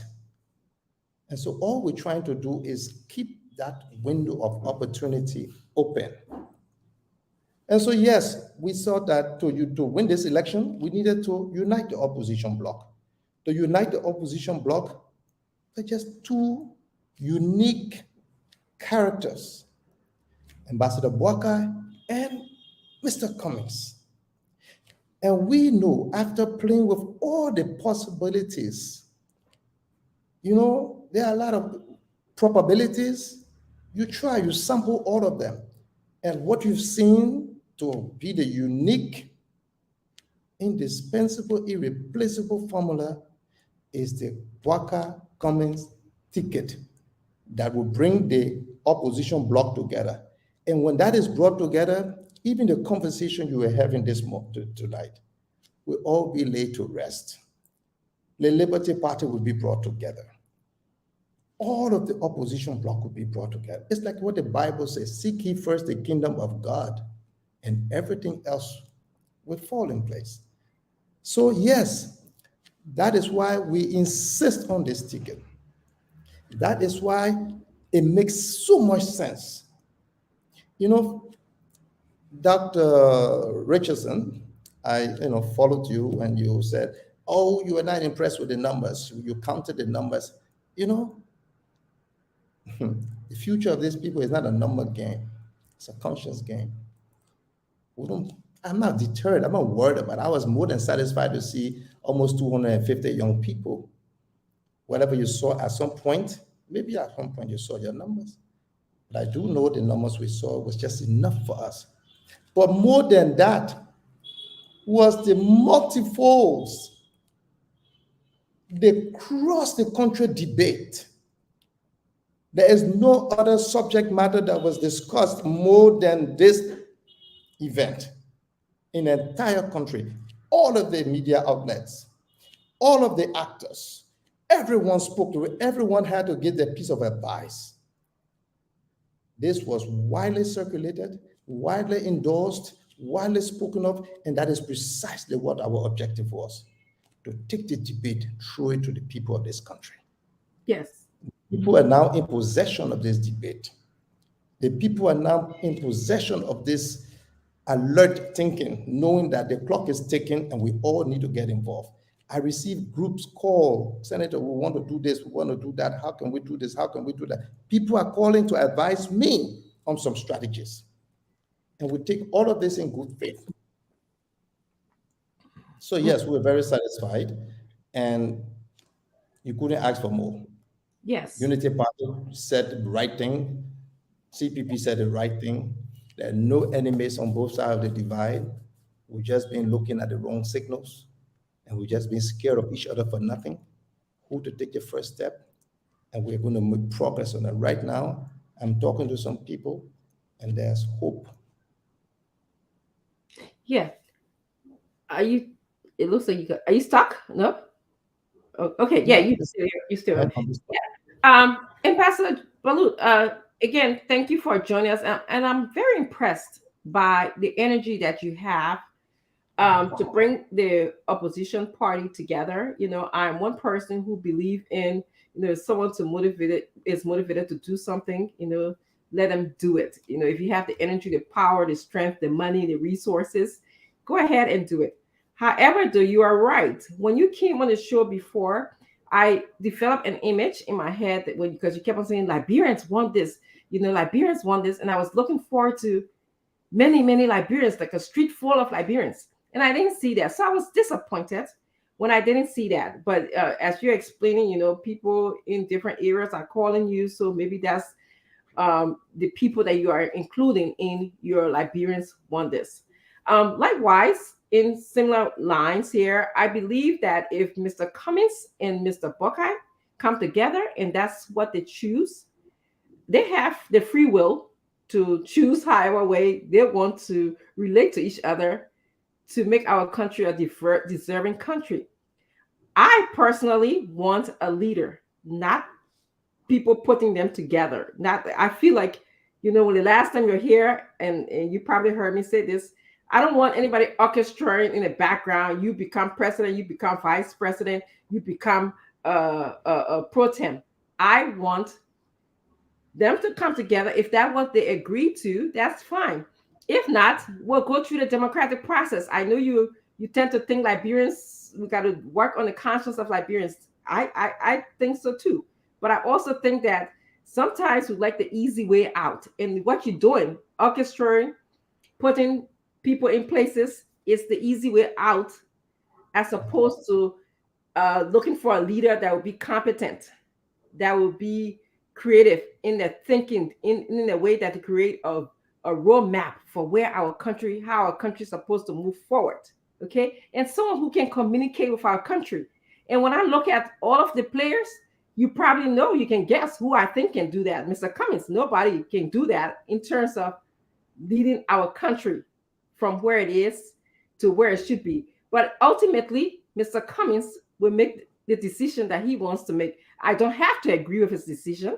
I don't have to agree with your decision, anybody for the decision, but that's where I stand. And I actually am impressed and okay with what you're doing as well.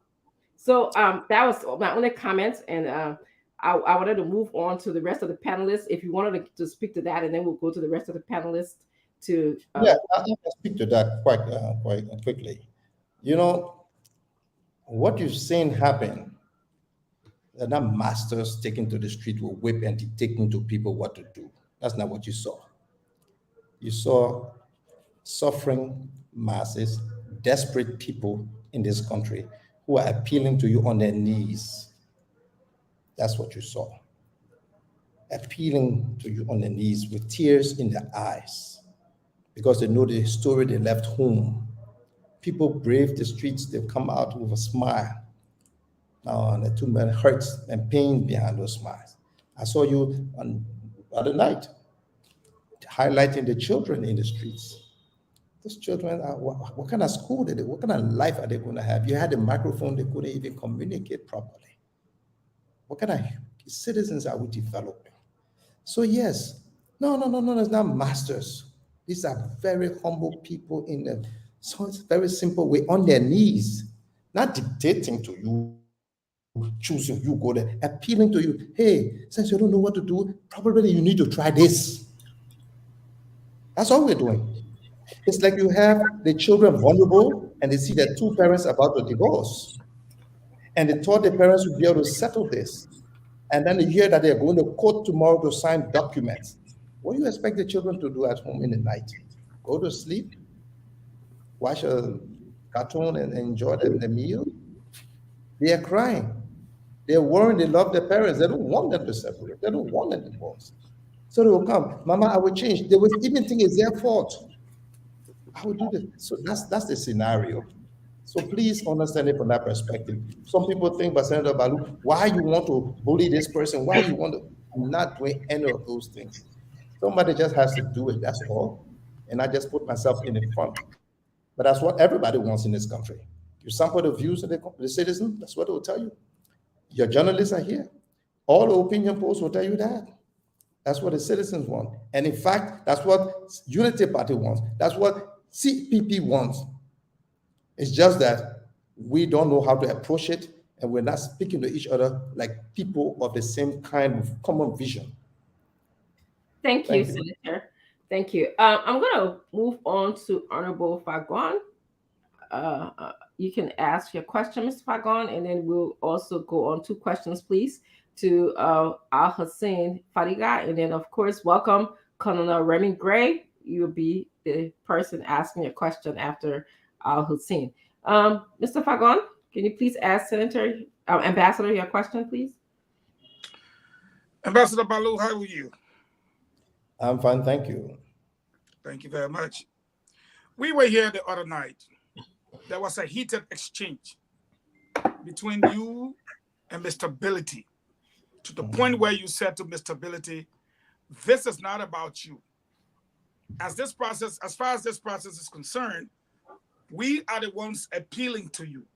And as a matter of fact, I will withdraw. I will go back to my computer, I'm sorry, tonight, and change the wordings just to bring it back to you. This is about the Liberian people. It's not about me. It's not about you. It's about the people. And the exchange was so heated. He said, and I quote, "If you come to that gate, you will see what will happen." But later on, I believe you guys hash out what you had to do in the interest of what you wanted to pursue. Given what you know so far, you've interviewed the people. You said all the people, including some of us on this platform, time immemorial, we said it was the best ticket. 5 months down to elections, and people are still hoovering and bickering. I ask you my question straight. Don't you think it's late? No, I don't. I just said to you that I've had some conversations afterwards. I've had some meeting. In fact, I was just leaving the meeting. That's why I'm late to come on the show. And tonight, there's someone waiting for me right now to have another meeting. And tomorrow, I'm having more meetings. And Monday, I've secured a meeting with Ambassador Boakai. And hopefully, whenever Mr. Cummings is here, I'm going to try to be the first person, one of the first persons he will meet. And we are already, doing all of what we can do. No, I don't think it's late. In fact, that's part of the propaganda. That's part of the ploy, political ploy. People are sending these messages. Oh, it's a done deal. Is this person? How many persons will it be a done deal with? But then again, I am not deterred by that. I'm holding on to the little hope that I have, and I'm pursuing it until the last whistle is blown. So no, I think there's hope. I don't think it's late. And with a kind of a message, with a kind of how do you say, with the kind of friendly talks that I'm having, friendly environment, with the mindset of the people that we all think are the boogie man here, the boogie man there. I just realized in these few days talking with these people, no boogie man here. And so I will refrain from going into ways that further divide us. Mr. Ability felt offended as chairman of the party. Mr. Cummings and every one of them felt offended. Is that my intention to offend them? Do I need that distraction from the engagement that we need to have? No. I publicly apologized to him on the spot for if you feel offended, I'm sorry. It was not our intention. We will amend the letter. We edit the letter. And so in the morning, I forwarded him and knew what we talked, like the friends that we are. Yo, Senator, you are welcome anytime. And then we went there. And we presented, and we were well received. They insisted I go in the office with the comfort, but since everyone was outside, we all stayed outside. The same with Unity Party. So no. And this, I've heard every one of you talk about this one train leaving. No, I don't think it's left yet. I think it's still waiting for. No, I think you should say it can come back. I think it's waiting. Sometimes you have some VIP passengers that need to be on that train. Out of cowboy. I say the tree cool. He said the tree. Out of cowboy. If you say the tree should come back, then the boss say, okay, you'll take the tree around.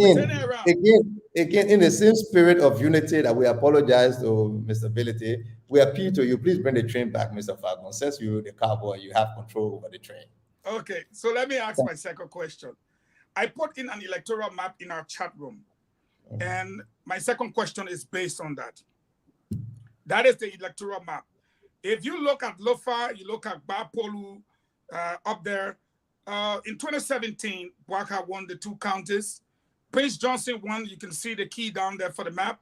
Prince Johnson overwhelmingly won Nimba, and Charles Walker Bromskin won Grand Bassa. If you look at the order of importance, if you look at the map in blue, George Weah won all those places.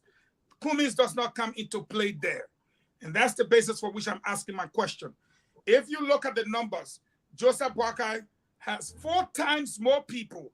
That is, Joseph Boakai won 446,716 compared to Alexander Cummings, who came in 5th place with 112,000. The reason I'm asking this question, you came first, and I think that's what anger ability. And I know the truth must be the truth. You said, look, it will not make sense for Joseph Boakai to be VP for another 12 years again. Having served as VP for 12 years. Yes, I think Mr. Kuhlman, Ability got mad.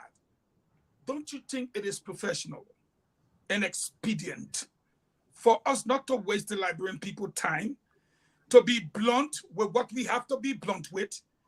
You did not come first. You did not come second. You did not come third. You did not come fourth. You are not on the electoral map. But yes, the last 6 years is sufficient for you to bring up more people. I agree. Both of you will make a formidable ticket. We all have agreed.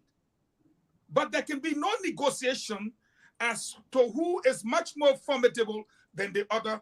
Now that Prince Johnson, Jeremiah Kun of Nimba, as you see on the map over there, have overwhelmingly declared a support, and clearly the Liberty Party is falling in line.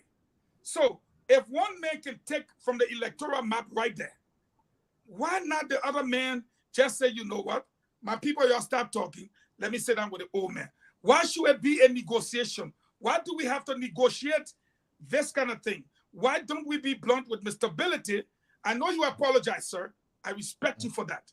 We just need to be blunt, that this is what you are telling the Liberian people, Mr. Balu, that that's the ticket the Liberian people want. You have said it over and over. But the same Liberian people, I'm going to be honest with you, have told you that this is the order in which we want the ticket. So why are you pressing on the fact that me, Fadiga, Remy Gray, have all said this is the ticket we want? But you're not pressing on the fact that we say this is the order we want it in. Don't you think it makes the negotiation weak and it leaves out no alternative but to pick up the train and go? Who wants to catch up, catch up? Don't you think it makes it weak? That's my question to you. No, it doesn't.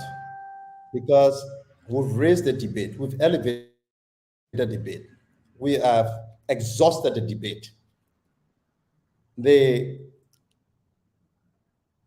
message is out there. So what do you want me to do? Stand in the way of the people to dialogue? No. You know, if you and all of those on this platform say we are on the same side, then it will help us at this point to measure and see how we pursue this debate at this point. Mr. Ability said, please just write it in a way without demeaning us, but putting us in the category of as though you were suppressing and bullying us. And I agree to that. You know, politics and diplomacy, very two distinct areas, but when you blend the two, there is an approach to it. So I don't want to say anything beyond this, except to say the two people now need to sit down and talk. That's it.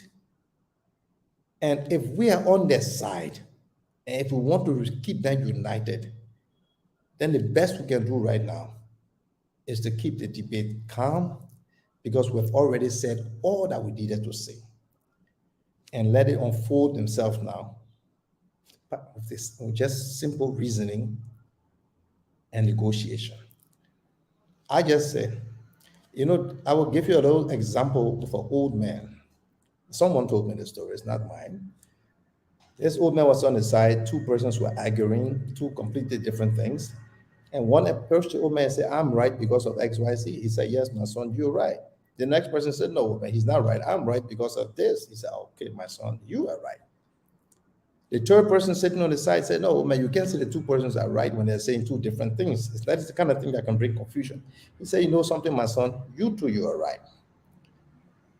Where we are today, let us not try to find where we are wrong. Let us try to find where we are right and pursue that. Let us not try to find the things that divide us. Let's try to find the things that unite us. Because, Mr. Fagon, your message is clear. Now we need to give people a chance to go through the discussion. My message was clear. Your panelists there were clear. Some of them are ANC, CPP supporters. You know what it takes for people like this to come up here and say these things?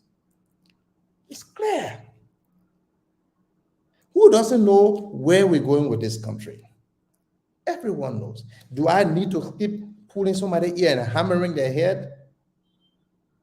I think the message is clear. Now give the people a chance to talk. It doesn't help to try to humiliate the other person before you even start discussion. So we can just pray for wisdom. We can pray for the good faith that exists. We know that they continue to talk. We know that they continue to, develop a relationship. And we pray for that. What are some of the issues that I want to see, and maybe you all can raise these issues sometime in your platform, is that things like, I heard whether it was yours or another one, Obaka need to go sit down, the woman was there, 66 bogus agreement, these people do this and all kinds of stuff. I was in the very legislature. Let me address it, maybe raise this issue. And before we concluded our final session, before going out for elections, Senator Finley was the pro tempore, and I raised this thing on the floor. I say, pro tempore, I've been saying this for a while now. You have this NGO, was that Mo Stevens or something, who made this allegation.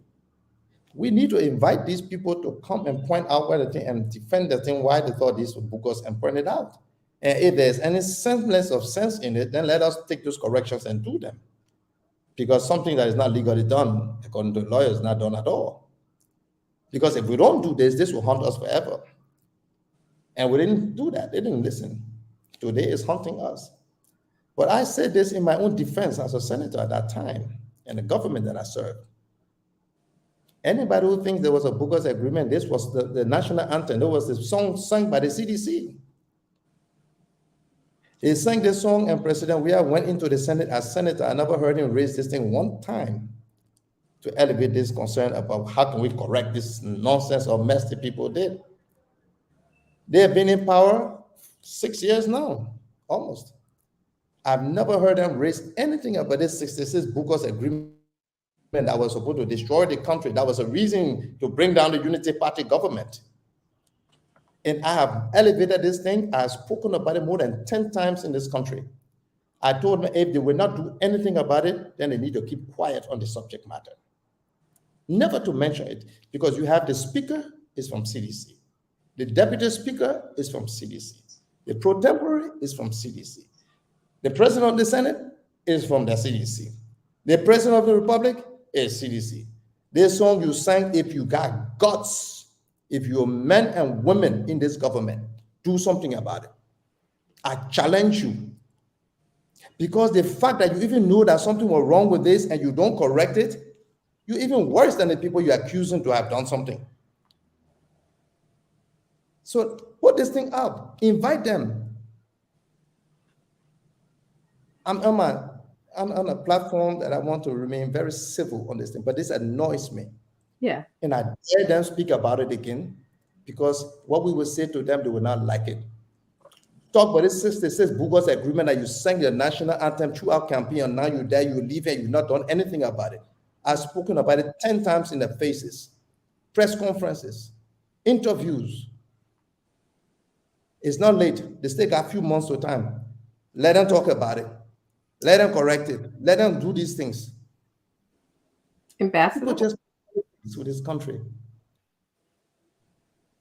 Yes. Thank you. It's quite interesting to see how you transition from being calm to being provoked. Yeah. So it was quite interesting to see that. I just want to clarify something for the public who go on to Fadiga to ask this question. Were you, I heard you say you were part of the legislature that signed the 66 bogus agreement. Were you part of that group? I signed those agreements. Okay. And at the time, did you think it was in the best, because did you think it was in the best interest of Liberians when you signed those agreements, or no?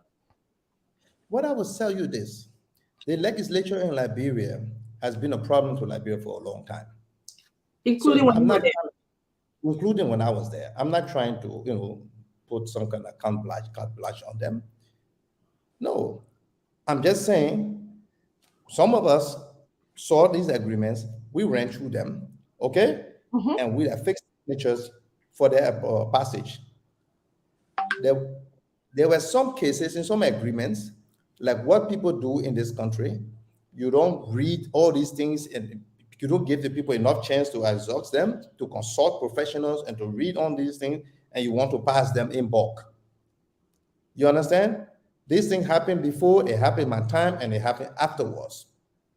I'm not trying to come in the defense of a legislature that I myself constantly challenge to do better. That's not what I'm saying.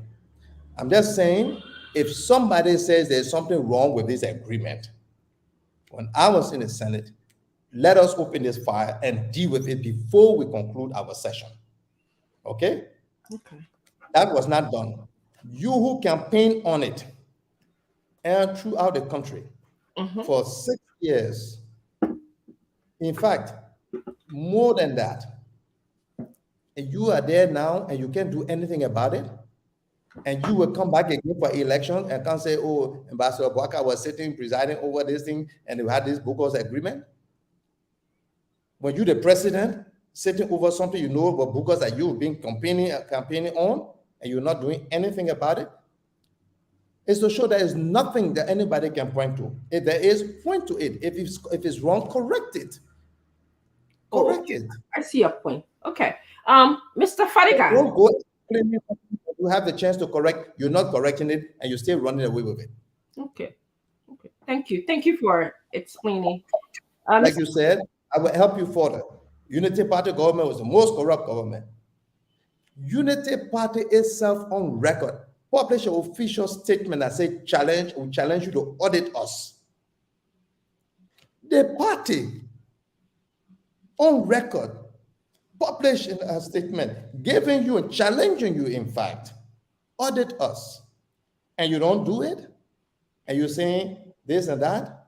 You think that will excuse you? Say, oh, we didn't audit the other people, so we didn't set a precedent, they will not audit us? No. That's not going to excuse you. Don't ever say Unity Party was corrupt, because if they were corrupt, you would have audited them. President Sali spoke to the issue. The party spoke to the issue way back when Wilma Pay was even chairperson. Way back. Yes.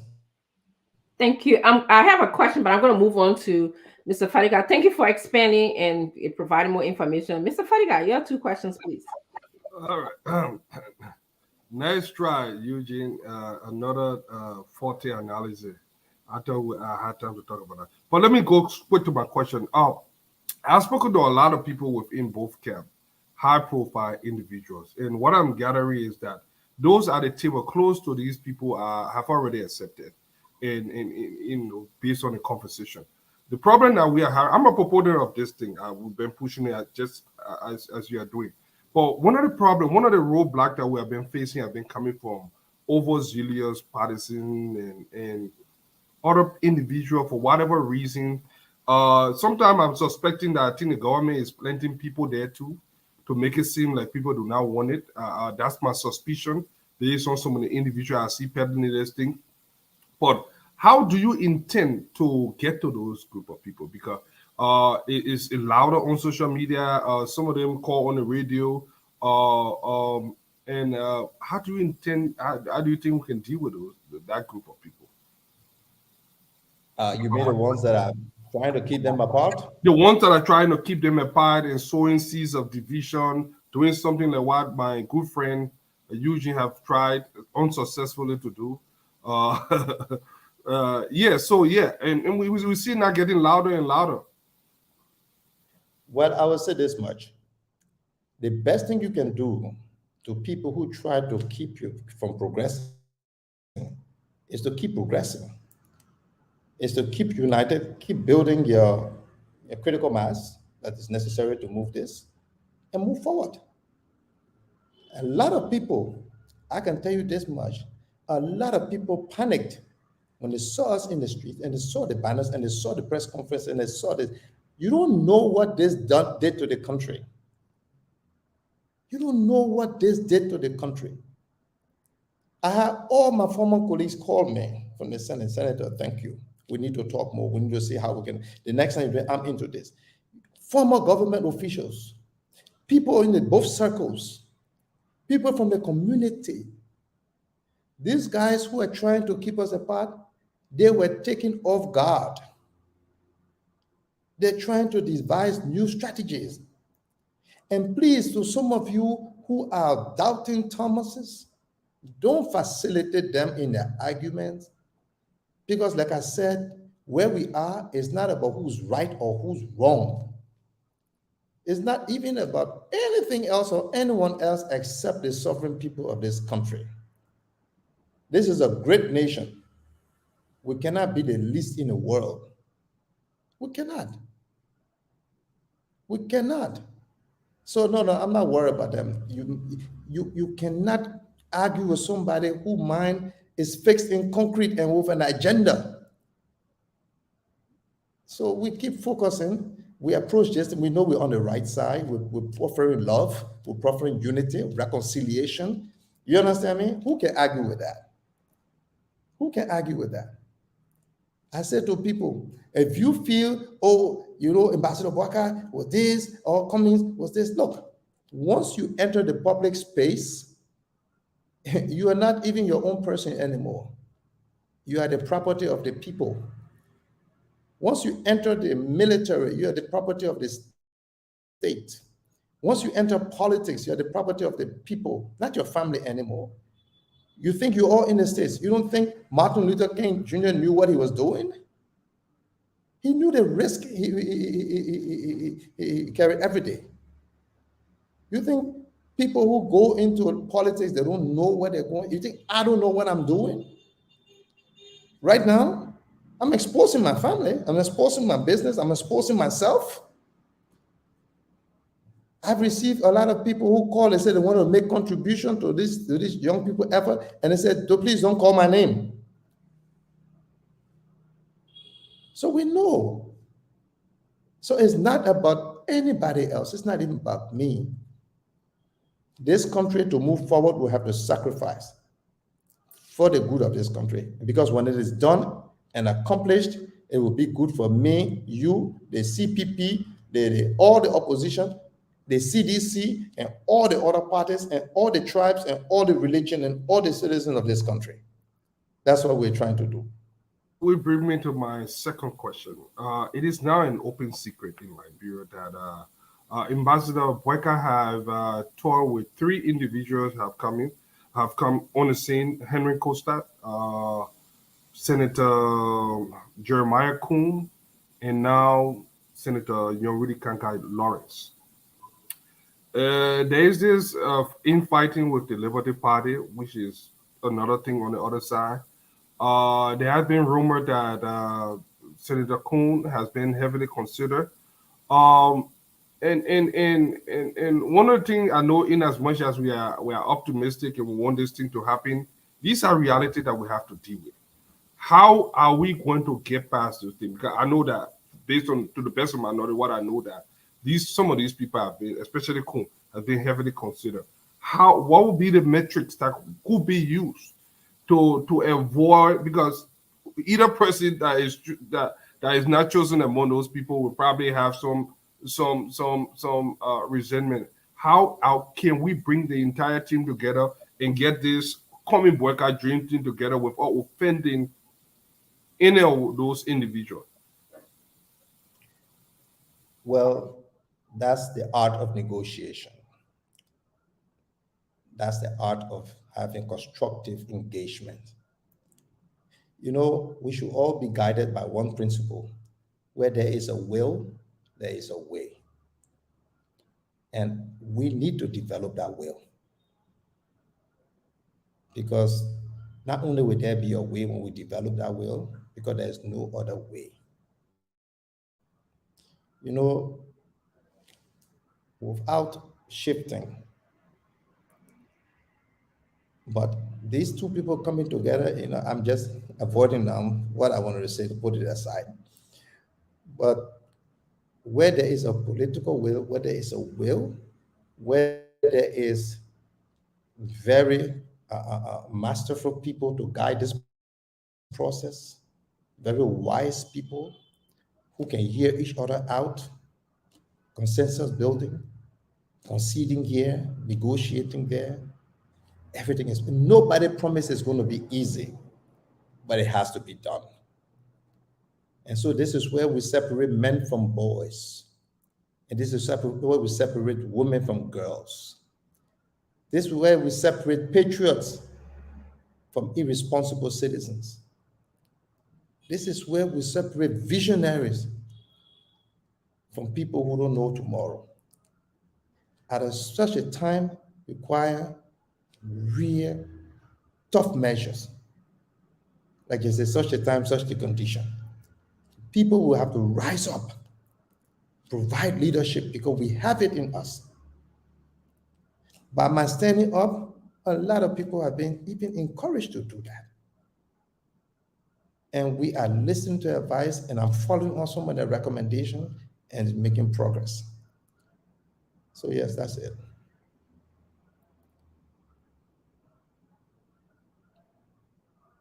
You are muted. Colonel Gray, you want to come in? Ambassador, thank you so much again. I know this is exhausting, especially for what it is.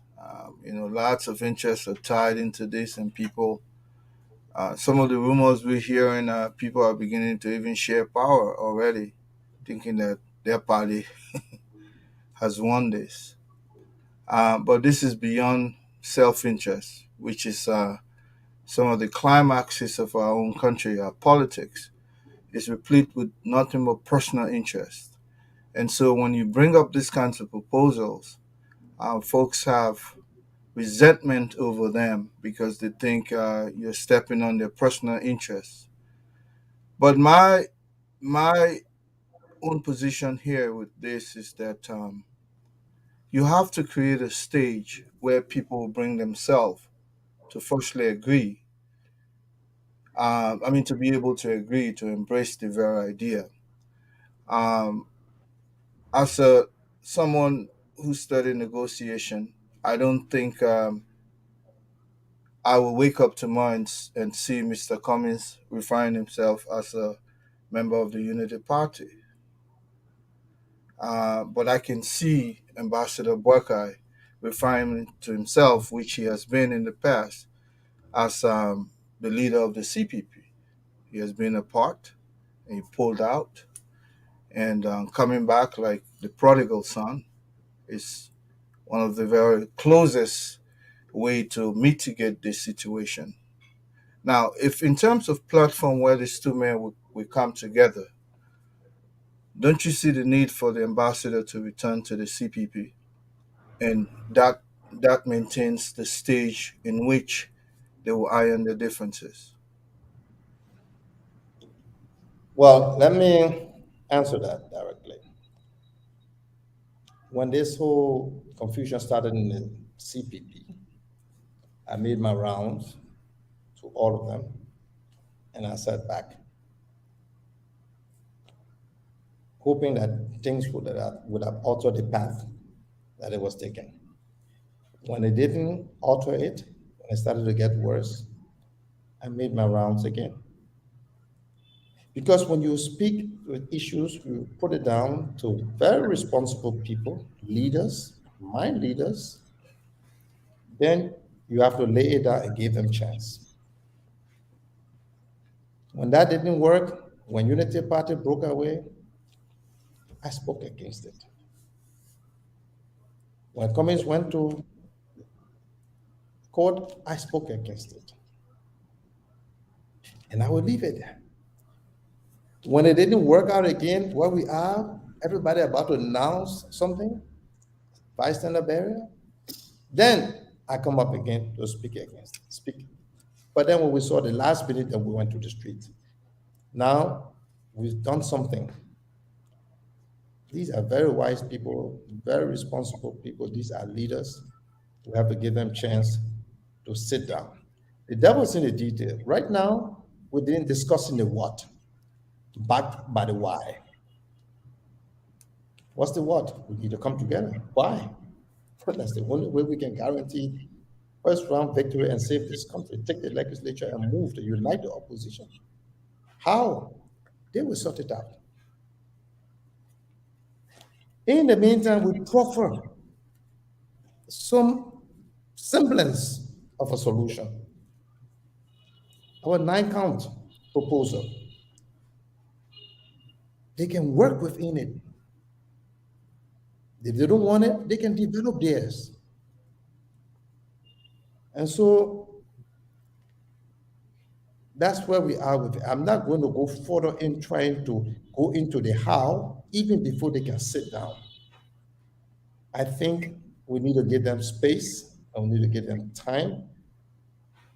I am only here to tell you what we did, how we did it, and what our results were, immediate results. Were very good. I'm here to tell you beyond, I have extended this thing to have more engagement and seek more appointments to meet, rendezvous, appointments to meet with these people.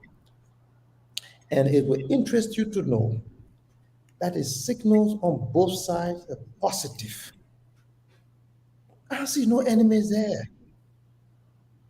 You know, somebody came from Maryland one time, came to my house because they were in one district that the leaders there, people had spoken about Senator Balu so much. And when they came to town, I invited them to my house with cola there. There was paramount chief. And I treated him so well and took him up to the supermarket to buy some things or go back with and visit. Because I hope people don't leave those places so often. When they come, we try to make them come. That's what I always did. And he sat in my living room, called one of his children who came with him, the delegation, and said, "Tell the senator, the way they say the devil looking, that's not how I see it looking like that." You understand me? That places I went on both camps. The way they say the devil was looking there, I come to tell you that's not how the devil looking there.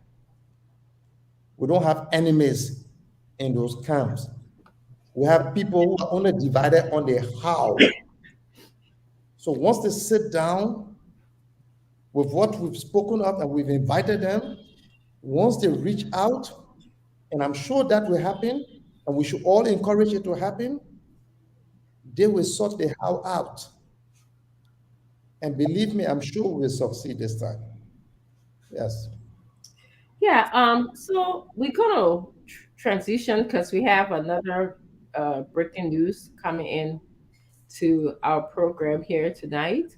But I want to tell you thank you very much for coming in to the Spoon Network to express your motivation for unity within the opposition party. I want to also tell you thank you very much for giving me a window into what happened with the bogus agreements that you were there. You stated that you signed it and there were not enough time to vet the document. And it was also presided over. No, I'm sorry. Let me make a correction. I'm saying in some instances, okay. In some instances, you have some agreements that some people want to fast track. Okay, in some instances, these things happen. We frown on it. And there are senators in there today frowning on it. You've seen the budget being passed in the way it's being passed. You follow senators who frown on it. Okay? These things happen in the legislature. People have a way when they're in the majority to move things the way they move it around. Yes. And it will interest you to know that way back in our government, the people who were doing these kind of things and moving in this way were not the people from the Unity Party. They were not the people from the Unity Party. They were the people from the opposition, the very CDC today. It was the people from the CDC. When we were trying to, even the salaries of lawmakers going up every day, it wasn't Unity Party. Our party was trying to instill some fiscal discipline. But in the legislature, everybody group up together and do what they want to do. So no, people need to understand the inner workings of these institutions. Yeah. So I'm not saying we didn't do all, no. I'm saying anybody who in some instances, yes, and I frown on that. Yeah, I do know I frown on that in some instances.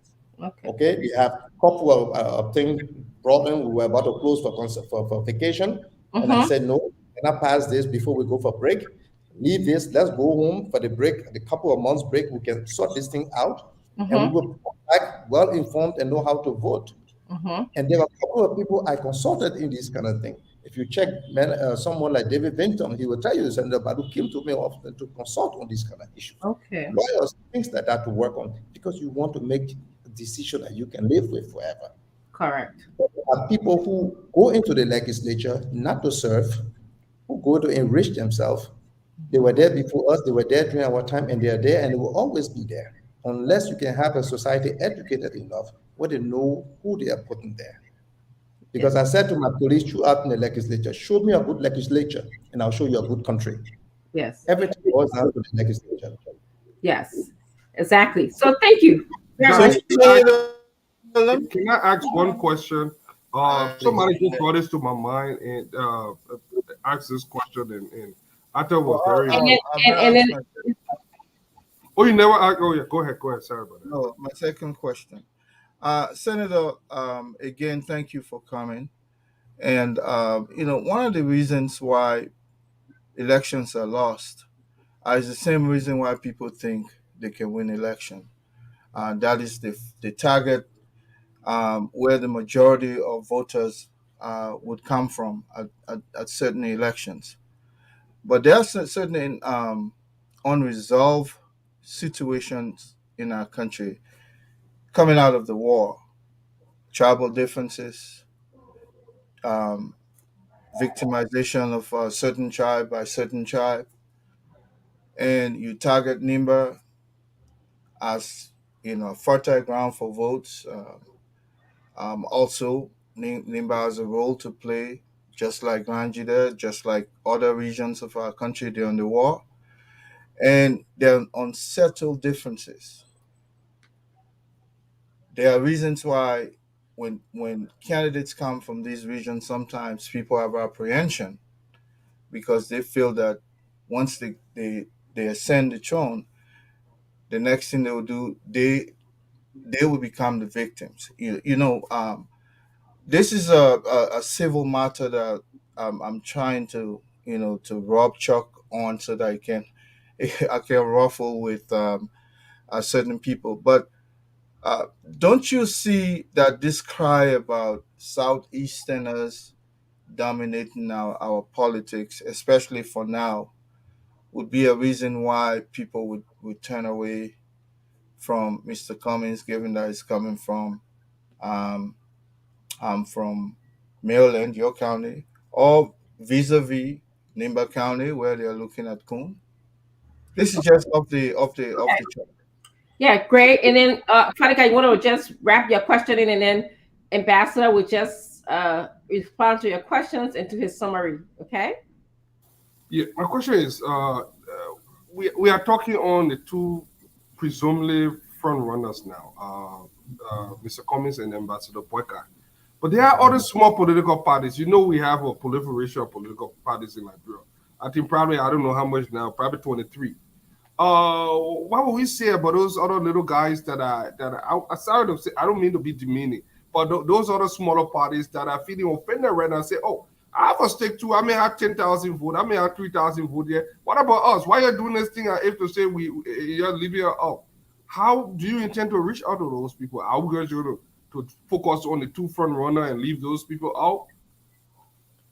No, I think okay, maybe I answer the last one first, and we go to Gray.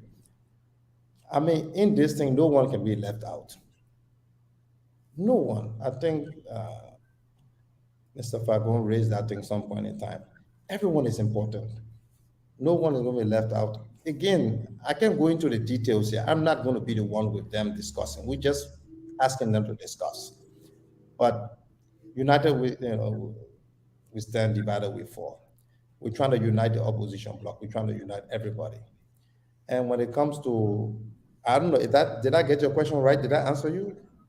Or did I not? Sort of, yeah.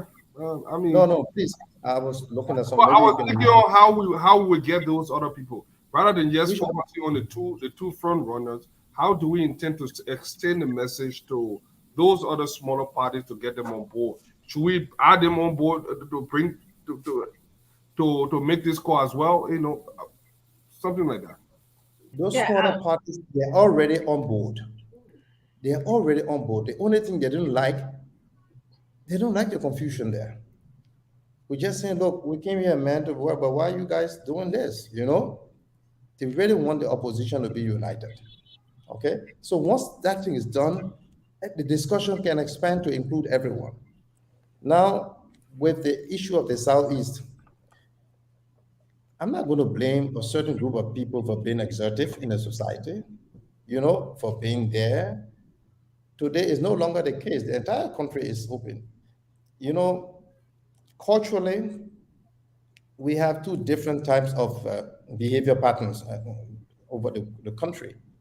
There are some places where people are taught to be organized, humble, know their place, and things like that. In the Southeast, everyone is taught to be express themselves and go out. So people have this kind of different. Everyone in the Southeast is a lawyer. You understand me? We all know too much more than everyone, or nobody can outtalk their friend. That's why we check most of the journalists from the South, all the human rights advocates from the Southeast, most of the lawyers and things are from the Southeast. Most. But I'm just saying, it is just part of our culture that people have been grown up with. But still doesn't take away. And again, to answer this, people bring this into the argument, and they may be right. Other people want to see something different, and they may be right. So I was a senator for 9 years, and people thought, hey, they've been saying they want face for 9 years, they wanted a change. So they went in for that. But sometimes the change for the sake of change is not in your best interest. I remind you by what I repeated one time on your show. The Chinese say the good cat is not a black cat or a white cat, the fat cat or the dry cat. The good cat is the cat that will catch the rat. So at some point, even though we take all of this into consideration, we should never compromise competence, compromise suitability, compromise the right people, for the sake of tribal alliances, for the sake of all the other things that don't matter. I am inclined to your argument. I'm open to it. I'm thinking politics is not anything, it's not another kind of a fixed science. These are political sensitivities that affect people thinking. And so in the spirit of unity and moving forward the country, I am prepared to entertain that to see how we can move forward. But again, a good cat is a good cat. Thank you. Thank you very much, Ambassador Balu. It was a pleasure having you here. We always get some good information from you. I look forward to having you again. And this time, I hope we can talk more about your previous life in the legislature, get some understanding of what happened there. I was able to get a little bit about, you know, these agreements that have been happening that some people are considering are whether they're in or not in the best interest of Liberia. You spoke about that a little bit. I'm curious about that. So hopefully when you come back, we can speak about other things. When you honestly, the government to do something about it now. Otherwise, they have no right to talk about it during this election. They either correct it now or hopefully another argument, but I want to just thank you for coming. So when you come back, you will have that other conversation, okay? Challenge them and I dare them go correct it since you say it wrong. Thank you. Thank you. Thank you for coming. We enjoy having you. Bye-bye. Thank you. It's an honor being here. Thank you so much. Mm-hmm. All right. Guys, we're going to roll in. There's new information coming into us right now. Mr. Fagon was privy to that information. I'm going to let him tell us what's happening in the country. Something really fascinating came out overnight relating to the road funds. So you're going to tell us, Mr. Fagon, what happened. And when you guys are about to close, please take notes. You can include your reflection on having Ambassador Balut here with us as well. I think it was an interesting conversation. All right. Questions today from Liberians? It's 6:15 right now. Because folks are hinting my phone already. They want to join. At least one or two of them. Ladies are that rate. Most of them are women. Yeah. I think we don't have enough time to discuss this road fund issue. It's breaking news, but I think it should be our news for Monday because we just need to give the people the highlights because to discuss it is not a 15, 20, 30 minutes thing. It's very serious for our country. These allegations and what has happened. You see officers in the road from office breaking into door or whatsoever, and you know what the situation. You got recordings and all to play. Well, I don't know, but you're the moderator. Actually, you know, that's information is so important to our country right now. I just, you know, you gave us a little tease of it earlier, and I was eager to learn more, like many Liberians. So I think we will just table that information. Liberians, come on, please tune in on Monday. You're gonna get the full story of what's going on with the road fund, and how this government is looking to tap into the road fund. And we got all facts for you here. You know, we don't say anything, you know, that's not factual. Or if we, you know, we're gonna tease it out for you. All right, so good. We've made So that. we should stay. We should stay. No, you just teasing me, man, Mr. Faco. I want you to full. The first thing And do small. where you are going. Okay. The first thing you are going to maybe go. That rare tease for true. Down by that rare tease. Yeah, man. Let's keep it for Monday. Yo, Yeah, play that's- small. The other recording, the voice recording. Play small. I want to beg you. Yeah, James. James, this boy is wicked. Okay. Let's move forward. Okay. So let's listen to the Liberian people at this moment. It's 6:17. Let's Yeah. take calls from Liberia, and then we'll take calls from the diaspora.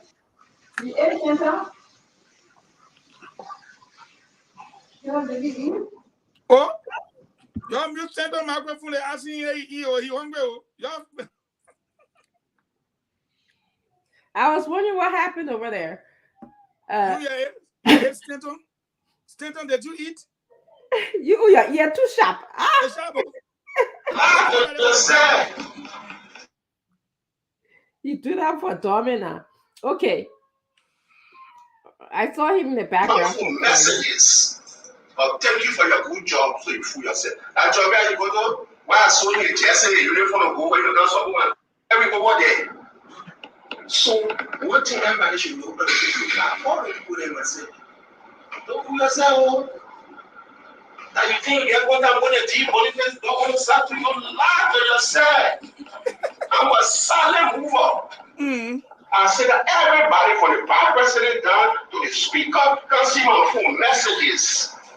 Thank you for your good job. So you fool yourself. That job where you go to, where I saw you just you don't want to go where you don't want my team. I even when you go to, you fool yourself. Well, I'll give you the full information on Monday. Time is far spent for us to really explore it. I want to exile. Why you said I could have been up on news there? But I brought talk, you learning something from you. Yeah, I yeah. bring the person start laughing, the person say, oh God, I want to exile. Oh. That's the time thousands of Liberians were in exile in Sierra Leone, Guinea, Ivory Coast, Ghana. So when something like that happened, imagine they're on refugee camps and in exile, right? They burst into laughter. They say, oh, my society, oh God, I want to exile. But I thought I'm here. Because for me, technically, I'm in exile. When I go on that, I'm in exile. Thanks to the likes of Fadiga and all these people. So we should put a teaser on it, leave it.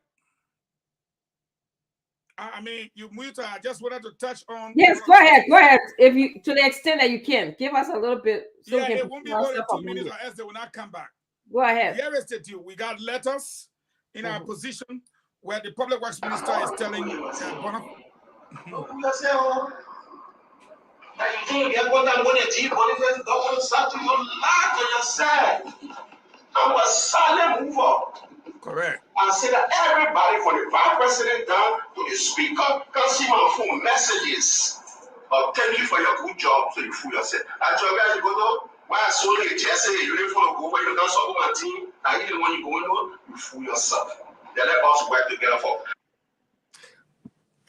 All right, what you're listening to, there's not much of a difference there with Samuel Wulu and the transport ministry. This was at a senior management team meeting, and that's the teaser I'm giving. He made that comment in front of the senior management team because there is this one lady who is the administrator, and by the organogram, she is like the fourth person in order, who is suspected of doing that recording during the whole thing cutting off that piece and leaving out the context of why he says so. But clearly you can see from what you listened to just now that he's upset with people taking the news to the president. You know what I'm saying? You heard him say that, Joe, where you going to? Don't feel you get more contact. Well, this lady by the name of Josita is close to the president. And me, I can only use my finger to describe it. Close to the president. Very, okay, close to the president. So, look at Remy Gray. Okay, I can't understand language. Remy Gray, oh, kutuku. My man, So Boniface, his tenure is supposed to expire. His tenure is supposed to expire next month. And because of that, there is a provision in the road fund that says if your performance was good and the president is satisfied with it, you can do a second term. But there has been this rift, all of you know, since Tuepo hanged the road fund and took out 25 million.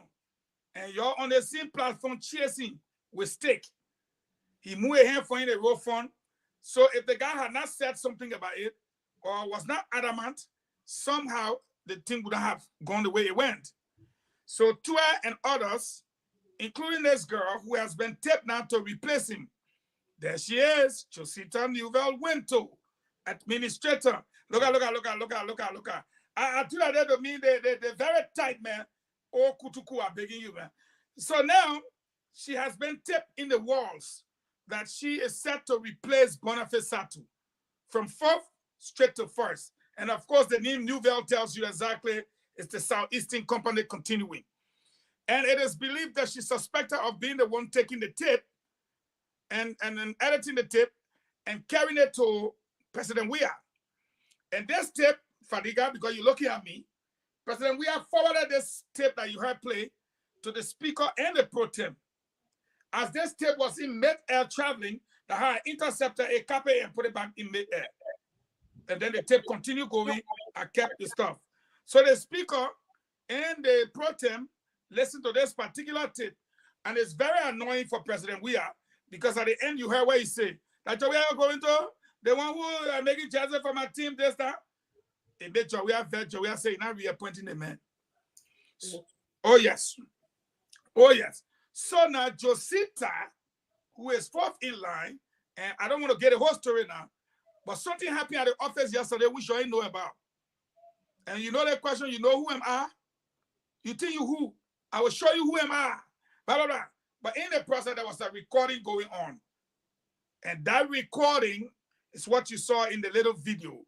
Police then came by, and we can leave it there. Anybody wants to hear the detail, come back on Monday. We'll be showing you the video, giving you the tape, showing you the letter. So the issue, the first thing where you are going, the first thing you are going to maybe go arrest people. Is it the person office you are going? Okay, what they go there, yeah? So then how far you go? So they say put the box on the box. What happened? So I don't know people can be here. So where's the issue here now? Is they coming into the office or you wrong? We were wrong. You wrong. That's good. No way. You can't investigate. You are all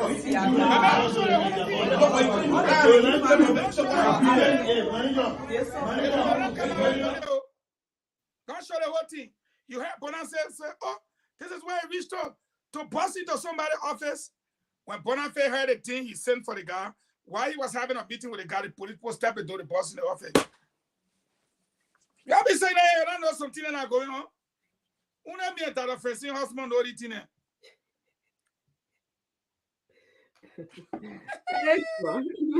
My husband the other day they talk conversation. But the main thing behind the thing you're in here and not talking it until Monday. The first thing where you are going, the first thing you are going to maybe go arrest people. Is it the person office you are going? Okay, what they go there, yeah? So then how far you go? So they say put the box on the box. What happened? So I don't know people can be here. So where's the issue here now? Is they coming into the office or Don't yourself. And you think you have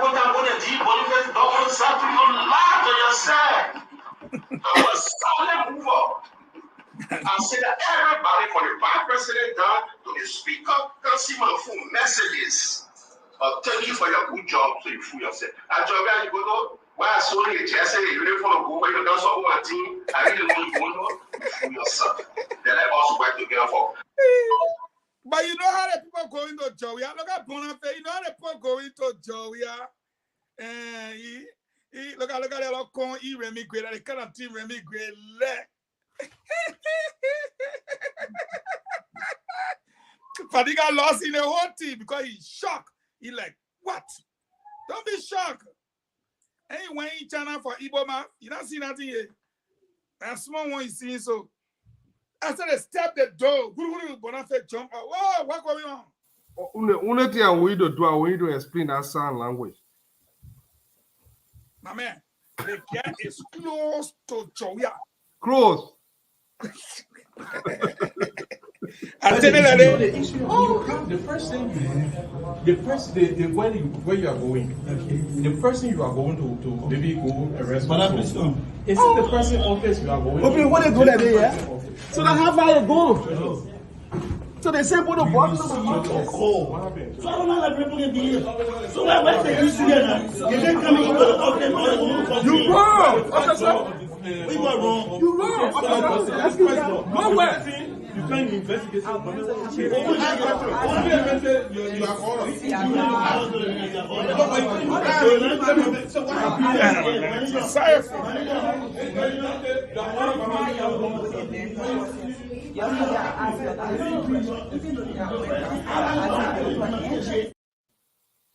Damn it. That's why the guy asked the guy, said, but the person I can't complain, the person you go into arrest, that the person offer you bust into like this, so because I have office. You don't go to the place you're supposed to go. They made the executive director office that hey, you're boss into. Jowia, that's one. You home, you step on Jowia chicken, and you feel it. Don't step on Jowia chicken, oh. Look at even me great. Even me great, the day you eat one Jowia chicken, the day you end up. You don't believe it. No, I think the game over for Satu, man. Boniface there. I can tell you but that. the game is over, but at least show some respect to an old-time friend. You know, you don't want him there. He's not fighting you to be there. But you will know on Monday what prompted the whole thing. You just see police, all the thing. But what led to that will shock you.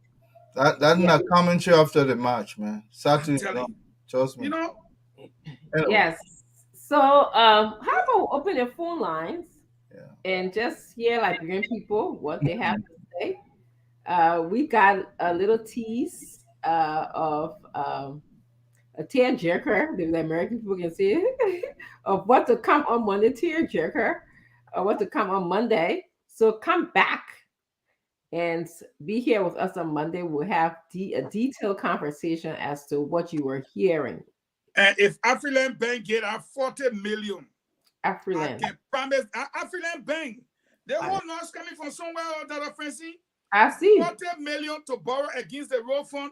20 million will go towards the road. The other 20 million will be used for election to be you and me massively. Okay, leave it. At their Afriland Bank, if the court has said, man, I didn't get 40 million, we eat it free. Wow. Oh, it's our country. Okay. We eat it free. Nobody will pay for it. Thank you. Okay, Aaron, open the phone lines. Let's hear from Liberians. They heard us have a few conversations here today. We started off talking about what happened in Grand Bassa today, moving to Miss Ambassador Balut call for opposition unity, and now we're talking about the possibility of $40 million just going in a breeze like that, as Minister Fagon was demonstrating. Thank you. It's 077771075 05551101075. The numbers to call and be live on the program tonight. Let me take the first person here.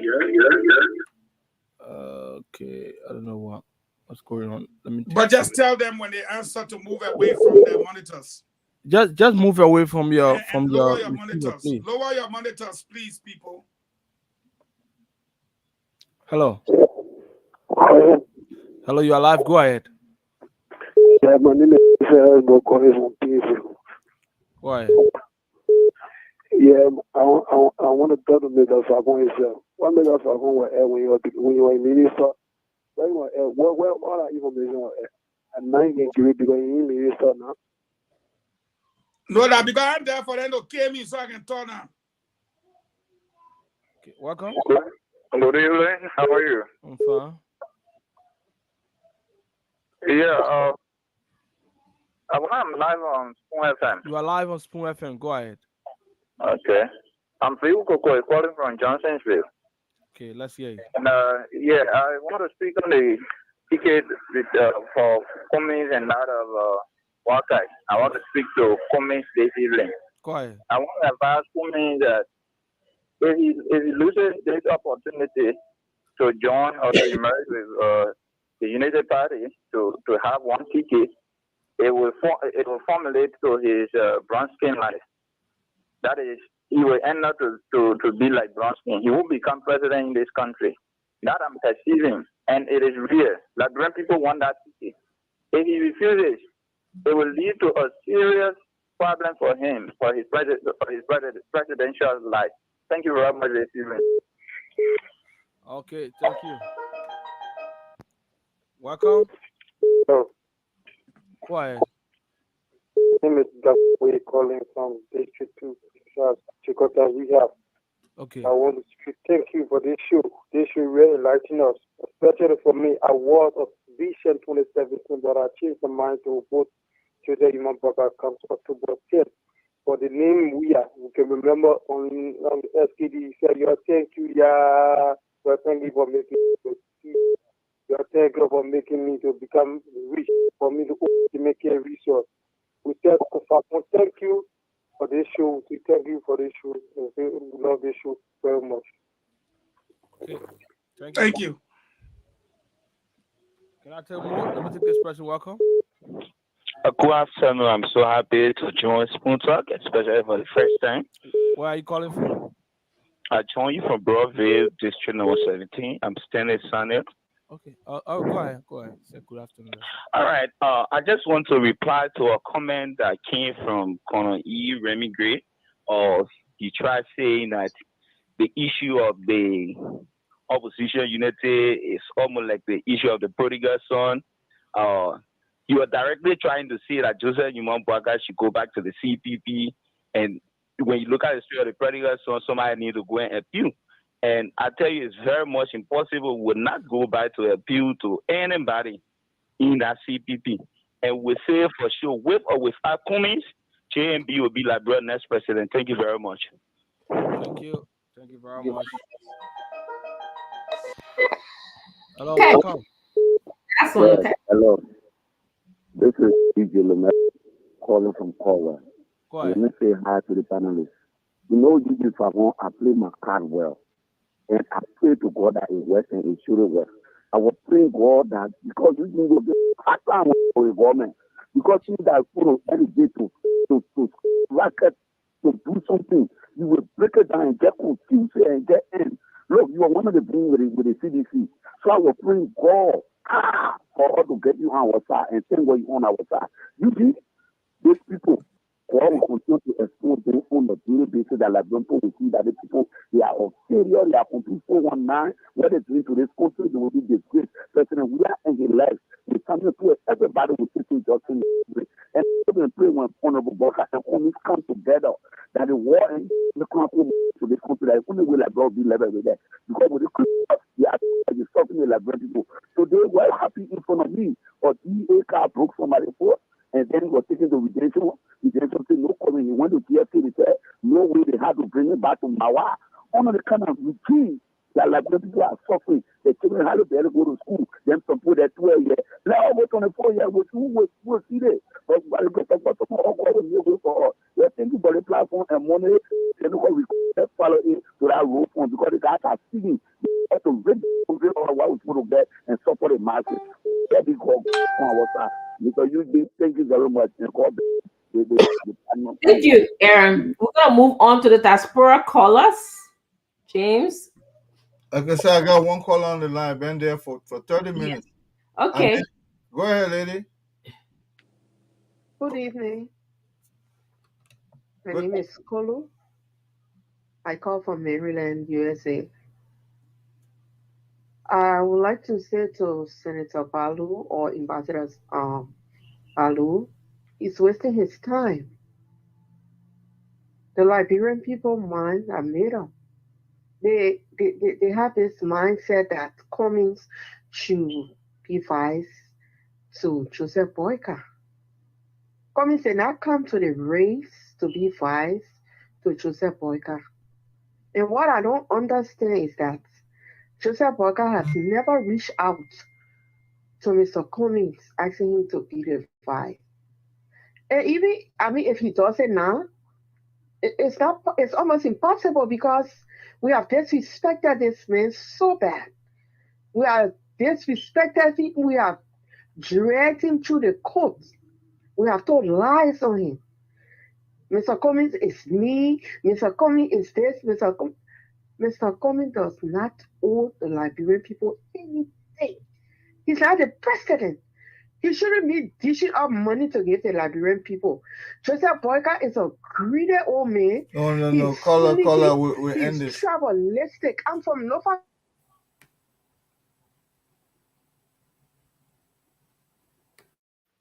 Okay. That was a caller. Good day. Did you have good day? Go ahead. Yeah, I'm coming. Yes, okay. My man, whole day you gotta find one phone for all man. Whole day you come, we're gonna come. You don't know what when somebody say I come, you know what I mean? Oh. Whole day the man say I come. You can't reach. All right, come on. Probably go at Lofa. Hello. From Feasible. Yeah, your name and where you calling from? Yeah, my name is Corey Fibo. First of all, I wanted to correct this. The caller that called on the calling phone, she was opportune to speak for at least 2 minutes. So respect other callers too. So I hope you give me that amount of time to. Bossman, make your point. That's the time you're taking. Yeah, we get to decide. The first thing I want to say to these people that keep misleading comments, we are all Liberians live in the United States. I'll tell you what, nobody should not be fooled. I'm not saying that because I go to Liberia all the time. Look, I'm giving you first hand. There's no way, absolutely no way. I gave my life. I bet my life. Cummings cannot even come third this coming election. All right. I'm one of those praying to God every day for this ticket to hold. And you guys keep misleading Donald Cummings. You think that money can win Liberian? Look, let them ask Barney Sherman. Let them ask whoever died. Let them ask the other people, all of millionaires, all of millionaires that have contested. Some of them never even came fourth in the election. All right. You're misleading Cummings. Why you guys cannot tell you the truth? All right, thank you. All right, that's all I will say. You guys killing him, God's wife. All right, thank you. You made a I have great a point. call, James. Yeah, go ahead. Okay. Caller, go ahead. Yeah, thank you, Dr. Francis. Thank you guys for the show. Great show. I'm enjoying the conversation. But let me just say, let me say a few things to you here. I'll be quick. Let me go to John Balu first. I think John Balu has been really he's been dishonest with himself with this conversation.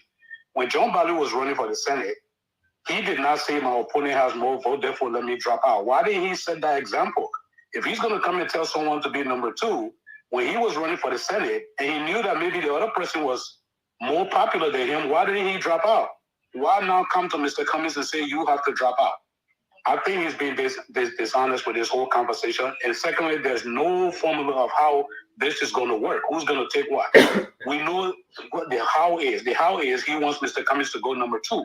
Pushing this kind of narrative is not going to work. You're not just going to call someone and say, be number two. That is very disrespectful. And I think he needs to take that back and try to rework this plan. And look, and who is Buckeye to even tell Mr. Cummings that I want you to go number two when he hasn't even tried to reach out to Mr. Cummings? And lastly, for all of those that are prophesizing about Mr. Cummings can win election, I'm not sure when was the last time you prophesied yourself to even be in the position you are in. Mr. Cummings is going to be the next president of Liberia, and a lot of folks will be surprised, whether you like it or not. That is the reality. This man is in it to win. He's not going to go number 2 to anyone. This is a democratic process where people compete to win. We are not here to crown a monarchy. Liberia is a democracy. Get that. Thank you. Thank you. Bye. Okay. Yes, James. Anybody else on your line? James say tire.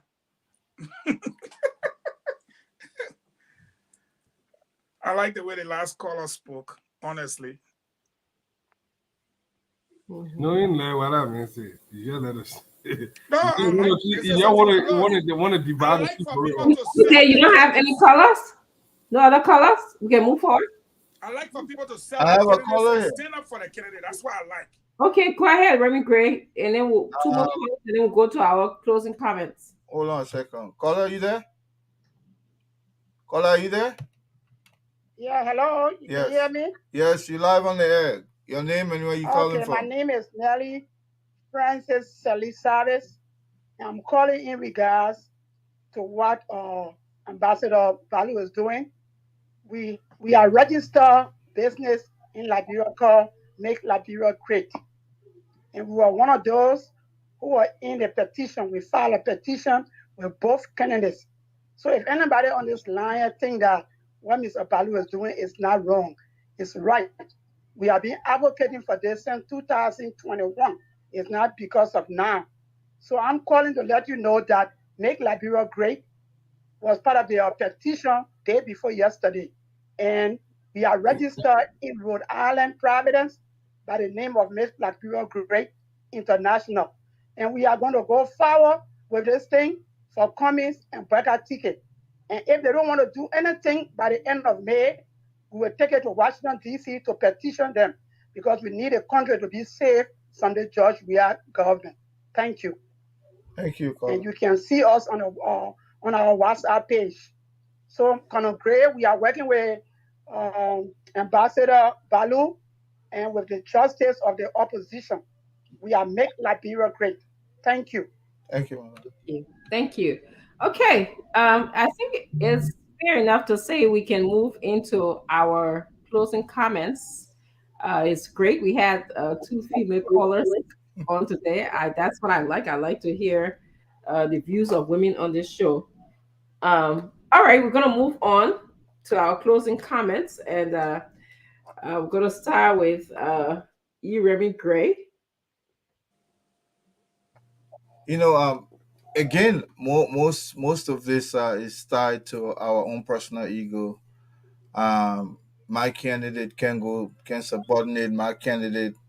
You're speaking to a candidate in a certain way. You're saying this, you're saying that.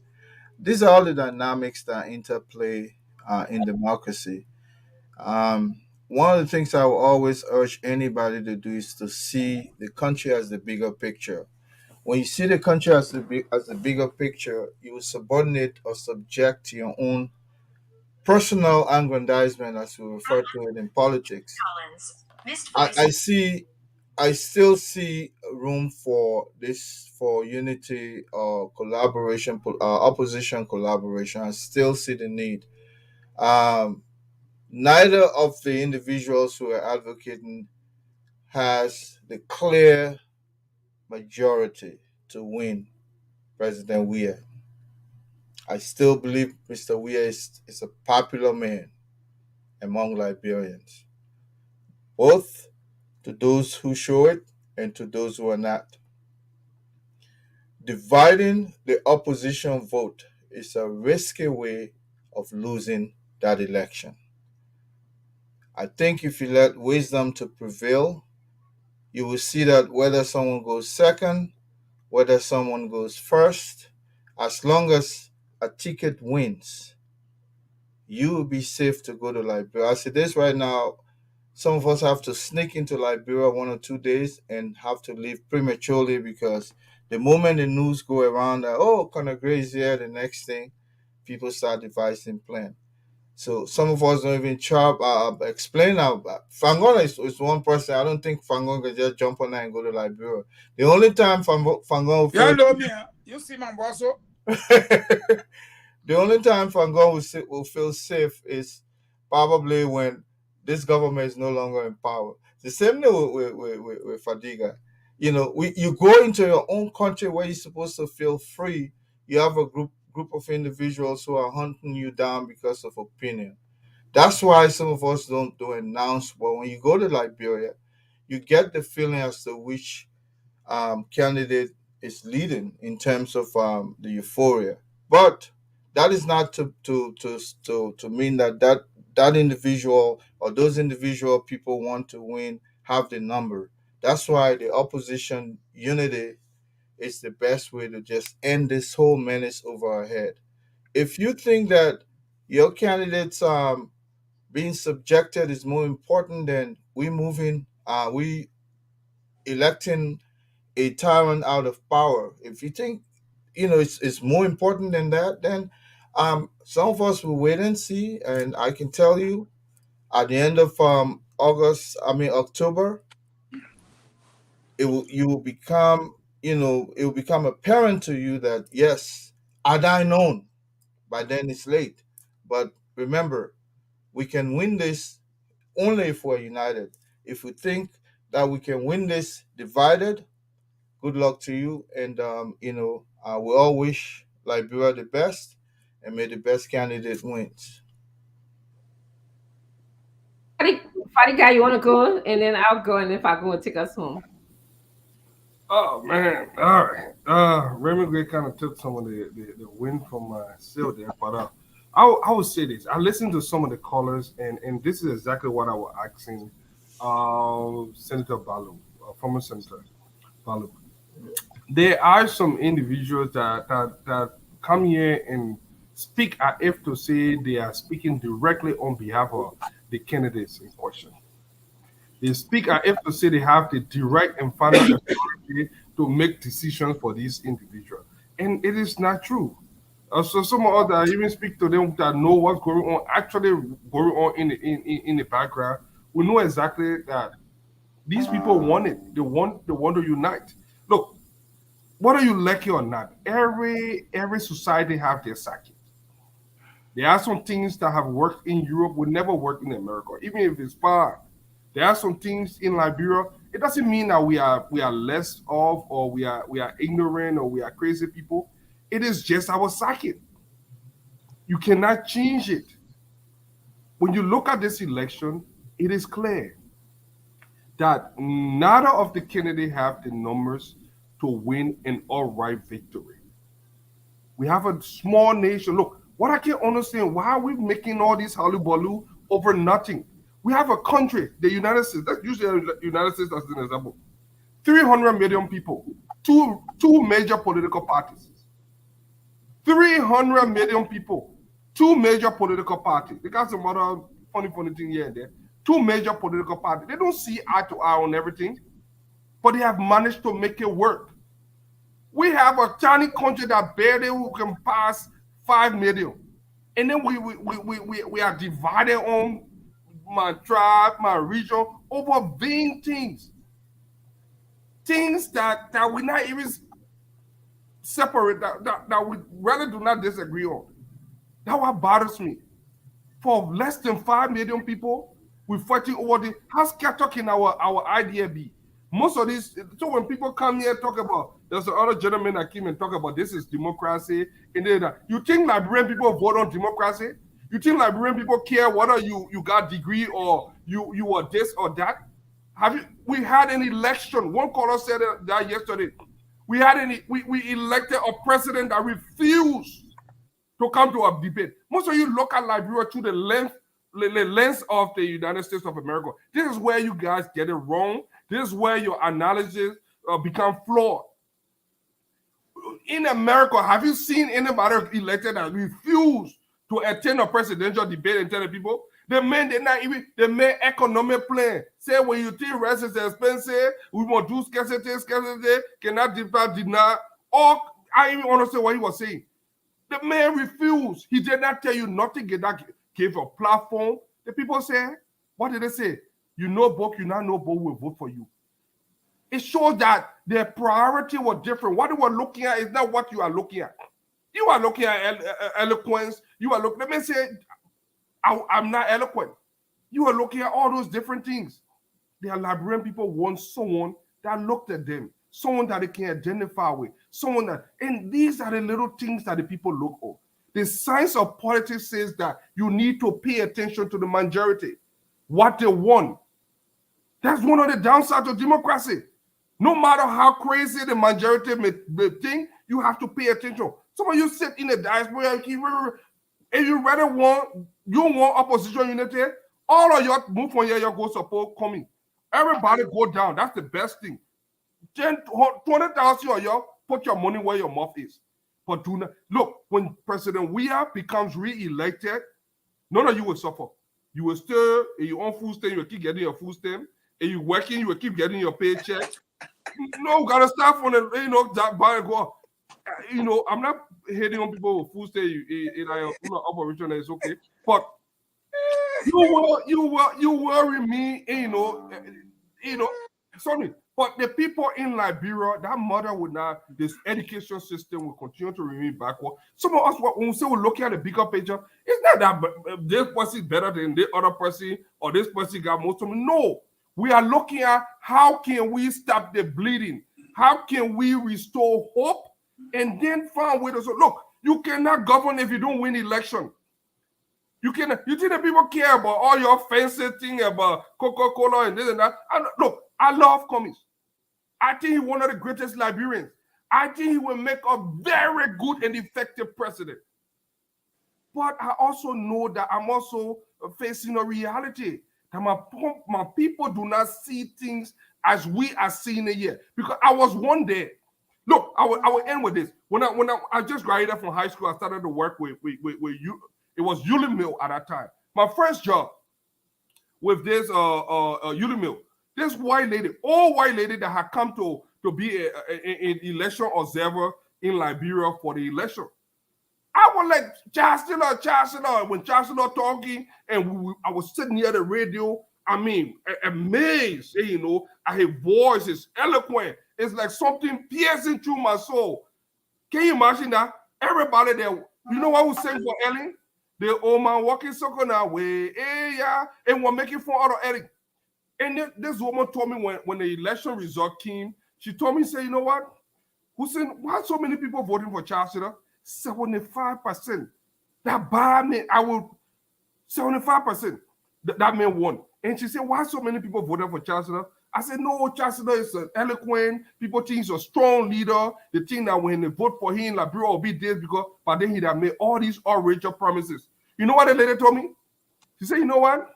I have done it. Smoke, old lady, she was probably 60 or 70, smoking. And you know what she told me? He said, Hussein, she just smiled. She said, Hussein, you know what? I'm sorry, but I think the Liberian people made a mistake. Because in the next 2 to 3 years, there will be another civil war. And I just pray that I won't have to come back again under this circumstances. I thought that woman was insane.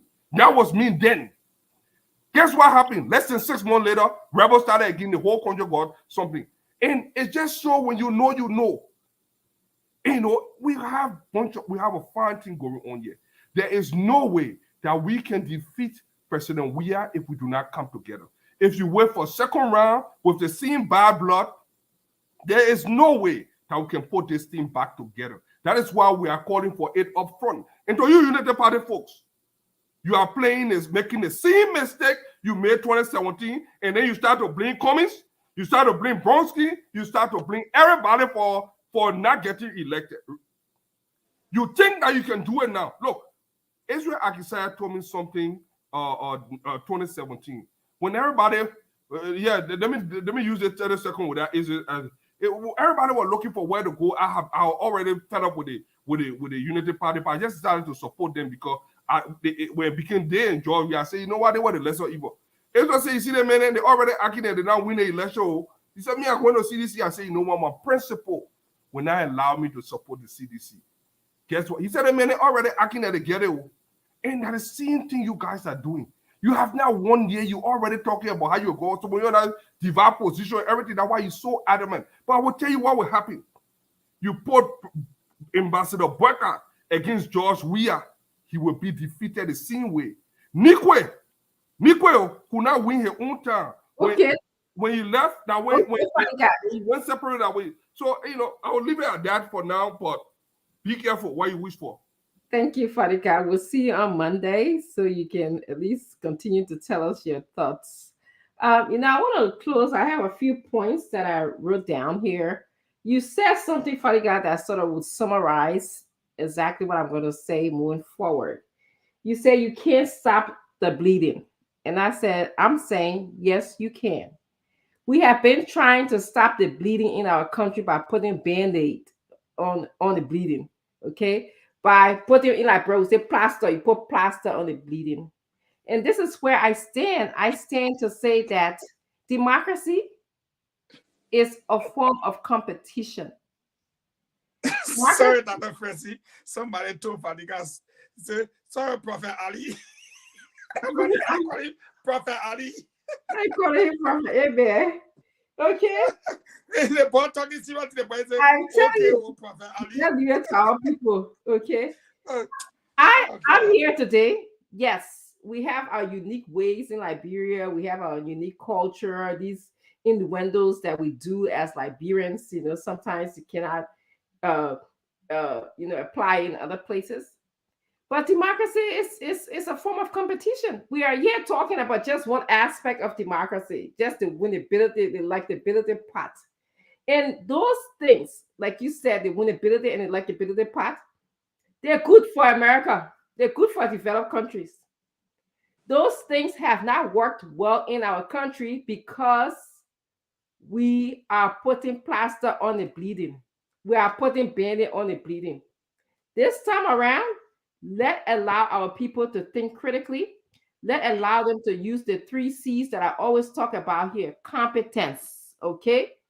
Communication and creativity. We're not going to just vote because of, religion, because of travel, or because I like this person made me feel good. Like you said, you sat down, you voted for Charles Taylor because you like the eloquence in him. And guess what happened to our country a couple of months later? It went down to 2. So I just wanted to say that.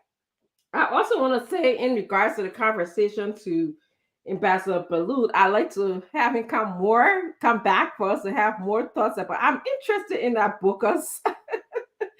Those are Booker's agreement that was signed. You saw the difference in how Ambassador Balut's whole body language changed on us. He raised his tone of voice. He was mad. So hopefully when he comes back, he will tell us more about that Booker's agreement that was signed. He is asking the CDC people to fix it, okay? And I'm saying, I wonder what happened when they were there, that, the deal had to go as it is. He did explain a little bit to us here. Lastly, I want to say something about Mr. Ability. A lot of people come on the show, people call me and they say Mr. Ability is fooling the ANC, he's fooling the Mr. Cummings. And, I started to think about this. You mean to tell me that Mr. Cummings is so powerful that this government fears him, despite the fact that they say, oh, he came 5th place, he doesn't have the numbers, that they will actually insert an agent in the CPP to actually, just mesmerize the whole situation so that, he wouldn't be a viable candidate. I want us to think Liberians, because a lot of times we hear all this information, we don't have any evidence. I like to go by facts. So you want to tell me, and what even scares me is the fact that Mr. Ability will owe Liberian government this amount of money, and our government just sitting there, we're not doing nothing about it. But I also want to say, during the worst moments of the CPP in Liberia, when Billy Nye was taking Mr. Cummings to court, who stood by him is Mr. Ability stood by him when everybody else in the opposition party was not standing by him. So I'd rather see, again, Liberia is an interesting place. As we speak, let us present evidence, okay? Let us present evidence before we go around saying, oh, this person is put in the party or whatever.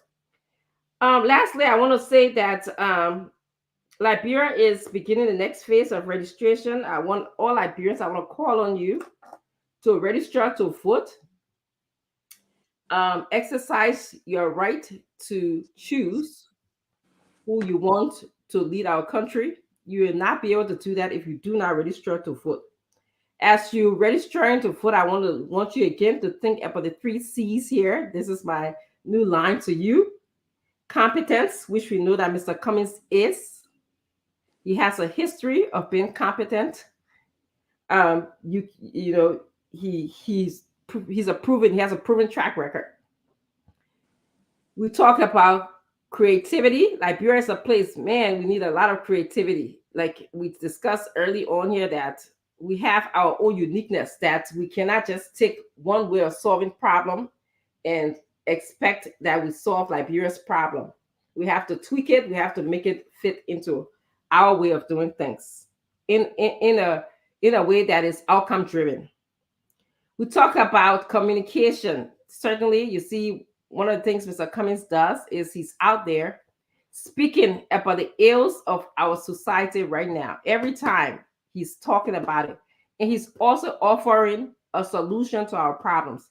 He spoke about many times, you can see his platform. He speaks about way how he can improve our economy. He's one of the few persons that I heard talk about raising our budget to $1 billion before, it became a thing in the CDC. So I want to close on this. Thank you for joining us. Thank you, callers. Thank you, viewers. Come back on Monday. We will have another interactive and spirited conversation for you. I'm going to let Honorable Fagon take us home. Thank you, Dr. Francine. I just like the way you ended when you said Mr. Cummings speaks against the ills of society, and that will form the basis. I want people in the Cummings camp and Mr. Cummings to understand me, that I am not against him. I don't hate him.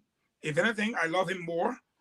And he saw that during his 9 months of ordeal with my very own party, of which I was a member at the time. But I distanced myself from my party and fought alongside him. And if for any reason he has given me money, or has called me before, or we've interacted before, or we've met before, he should come forward and say it. It has never happened between me and him. I look forward to maybe shaking his hand for the first time in my life, or maybe having a phone call conversation with him for the first time in my life, or maybe getting FASN, the American FASN, from him for the first time in my life. So when I made the statement that there was none other way to the presidency but through Joseph Boakai, I was putting my 38 years career on the line to be factually correct when I told him what I told him. And I believe I was right then, and I am right now. And if you say that Mr. Cummings speaks against the ills, there are some things when we say in ourselves, man can talk all, like Costa said. Look at me. I'm sitting here. My country is looking for 10 million United States dollars to hold an election. The chairman that he sits beside, that runs the CPP today, owes my country about $6 million that we did not give him. He did not borrow it from a bank. He did not pick it up from on the ground. It was money that Liberian people sweat for. It was their own money. They were paying 30 cents on a gallon of gasoline for their car road. And because he was the one at Screamer selling the gas, he should have reported the 30 cents on each gallon. For all the years he took the money. When taken to court, he vowed to pay back the money. It's $6 million. One man owes a country. How do you call that? Is that money we gave him? No. Is that money he borrowed legitimately? No. Is that money that was due to Liberian people for the road? Yes. Did he take it without their knowledge? Yes. How do you define that? But we turn our face or our faces. We're looking at you and we're pleading to you. By now, nobody in Liberia is supposed to be talking. Mr. Cummings led a successful campaign to dislodge the CDC and replace almost all the lawmakers, including DeLong and others. Nobody there at all. Mr. Cummings, look at JMB. You cannot beat him any day. We are looking at the variables. You will not beat him. You cannot beat him. And Fadiga said, I look at everything. Degree can win election. Money, Mr. Cummings can have money follow the horse. Let him go ask Vani Shemo. Let him go ask Kennedy Sandy. Let him go ask Robert Salif if money can win elections in Liberia. It can't. The Liberian people look at it and say, okay, you are the future. Oh man, you are now. The purpose for which Ellen left you, we know today. And she bringing all these people there. Harry money by Gio, she brought you with the old man that the old man will want. The thing that Ellen saw behind the old man that made her to make the old man next in line to the presidency. She had that confidence and she carried him for 2 terms. What if she had died in a plane crash or in her own swimming pool? Is that the old man she's going to live with us as president? So why today she don't want the old man to be president? This old man, the Liberian people have ruled in the court of public opinion, must be our next president. So all of us fell to our knees. Cummings, you are the future. Please follow the old man. And then somebody can say, that old man is a great old man on air. Let me say this to the Liberian people in all fairness and with a clear heart. The reason why I'm upset with Cummings, I'm not going to hide it. That's why I say, he might not give me no food again in the kitchen. Let him need me. But I'm upset with him because it was the perfect ticket. The Liberian people saw it. They gravitated towards it. About a year ago, by now, every motorcycle, every private car, every Tesla supposed to be carrying the sticker on it, Pwaka Cummings, Pwaka Cummings. You have dragged us to the point where we are 5 months away from elections. And you, Cummings, I want to speak to you directly looking in your eyes today. Sir, it's not you that dragging us. It's your double agent ability, your political double agent. He is the one that is dragging us. And we're not going to wait for ability because he cannot pay Liberian people $6 million. And because he can't pay it now, he thinks he will not pay it tomorrow. 20 seconds. Let it be 1 second, sir. We'll get that money. We will get that money. We'll get that money. Came and made it clear that there's a stipulation to repay that money, and he's following that stipulation. And I hear for stipulation, I beg you, we're talking, Papa, I beg you. No, but when you make allegation against when somebody, you make stipulation and you're not paying, okay, excuse me, who gave it to him? Who get that money to say you want to? Who get that money to him?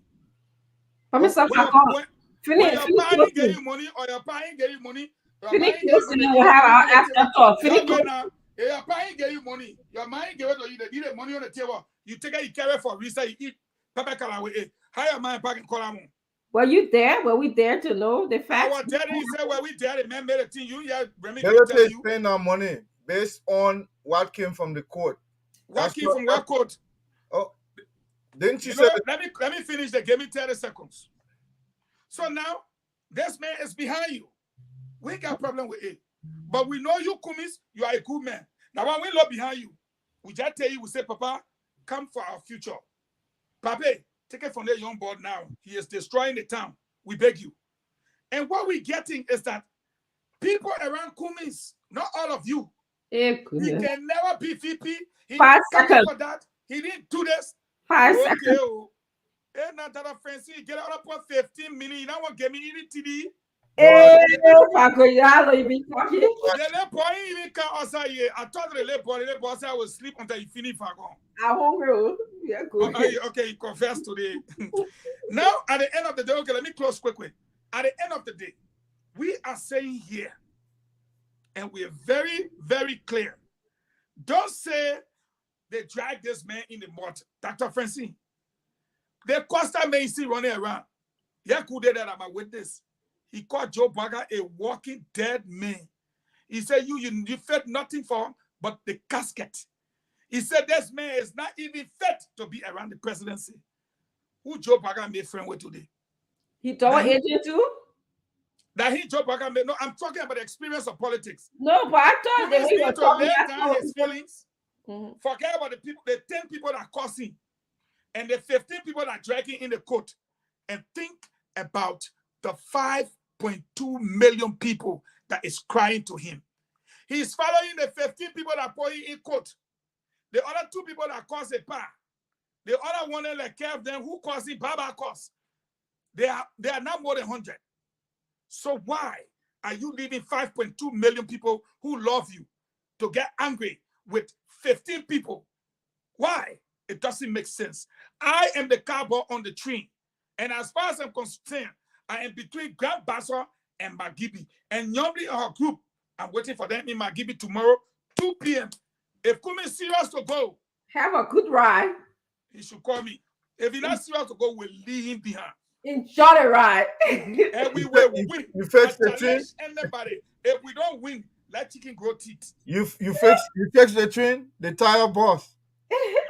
Train ain't good there 2 years ago. Train I got no tire. Train got iron wheels. I want to put the iron wheel bend. It broke. See? The track's what happened to the track, right? But then y'all go back to the drawing board. Y'all go back to the drawing board. We are moving. We are moving. Forward march, backward never. We are moving now. And we are moving straight for it. That's the one I tell you to put on. You see that map, Dr. Francine?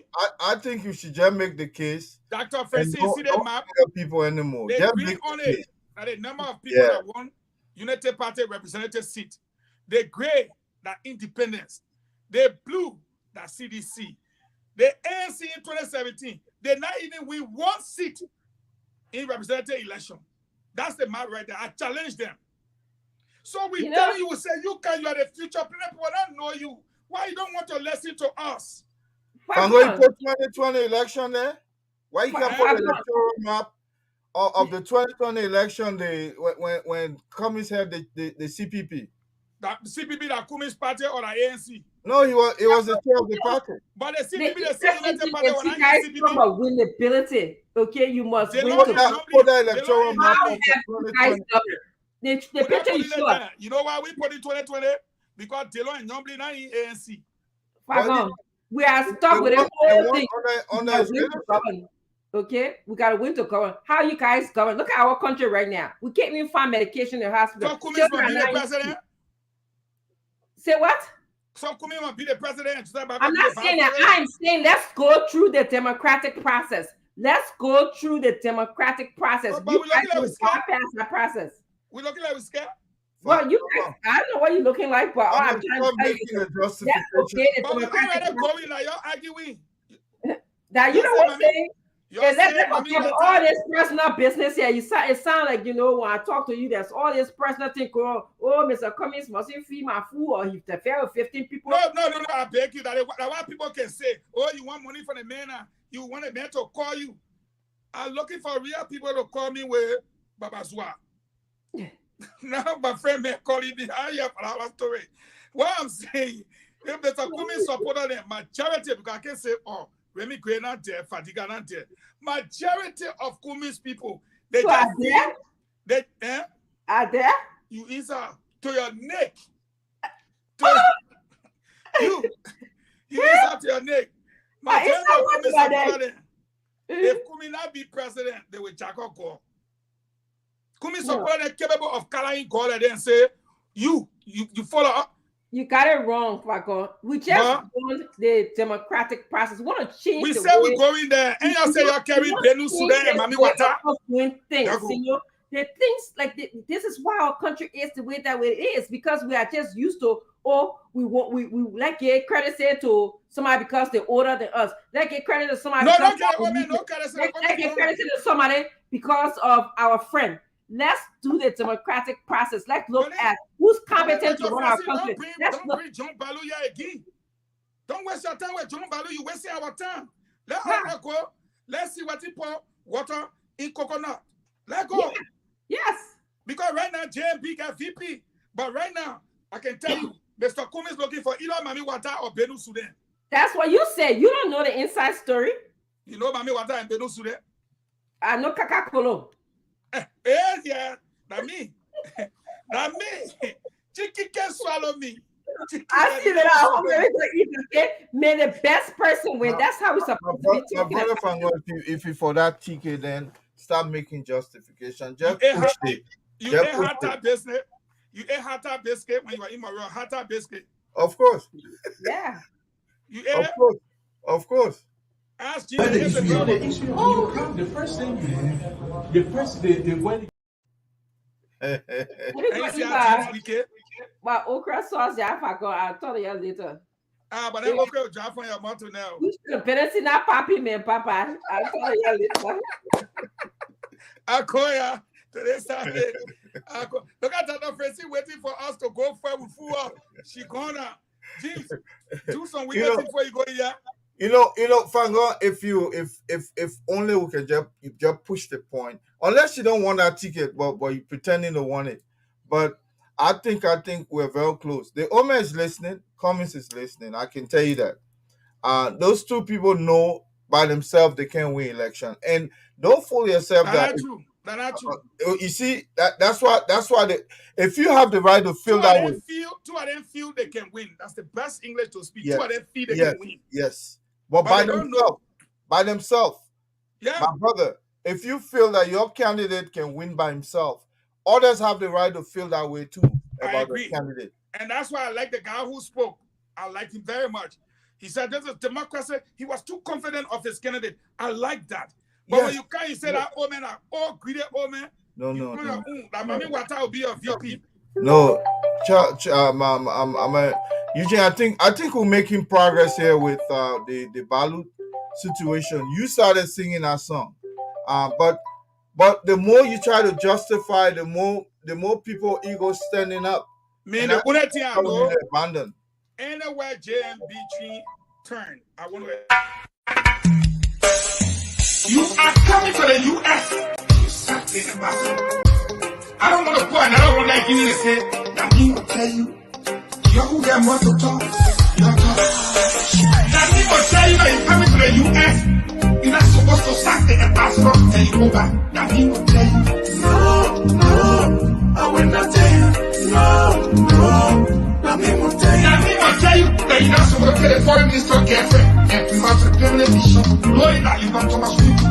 No, he will tell you. I will not tell you, no. That he will tell you. That he will tell you that you see that way. There's no hand on nothing about diplomacy. No foreign policy experience. Because you're not a fool. That he will tell you. No, I will not tell you, no. That he will tell you. That he will tell you that your government is weakening day by day. You can't see it. That he will tell you. No, I will not tell you. No. That he will tell you. That he will tell you that your people are set. Ask you to investigate them. After you have told the whole country, you will investigate them. They beg you to investigate them. That he will tell you to investigate them. For you to do it. That he will tell you. Mr. President, ever told you to fire the ambassador 2 days before you arrive?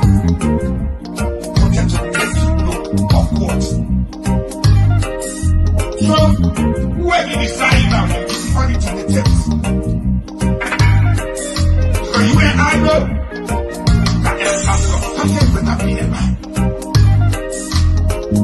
You will be over your own. And the people you coming with, most of them don't know the U.S. Now he will tell you, no, I will not tell you. Thank you, Jim. Hey, Mr. Wicked. I like you, Junior James. I call you Mr. Wicked. Any money I get in the world, my property then, I will wait it to James. They call him Mr. Wicked. You saw what I meant to normally? They make carry only one side of the tape piggy is wicked.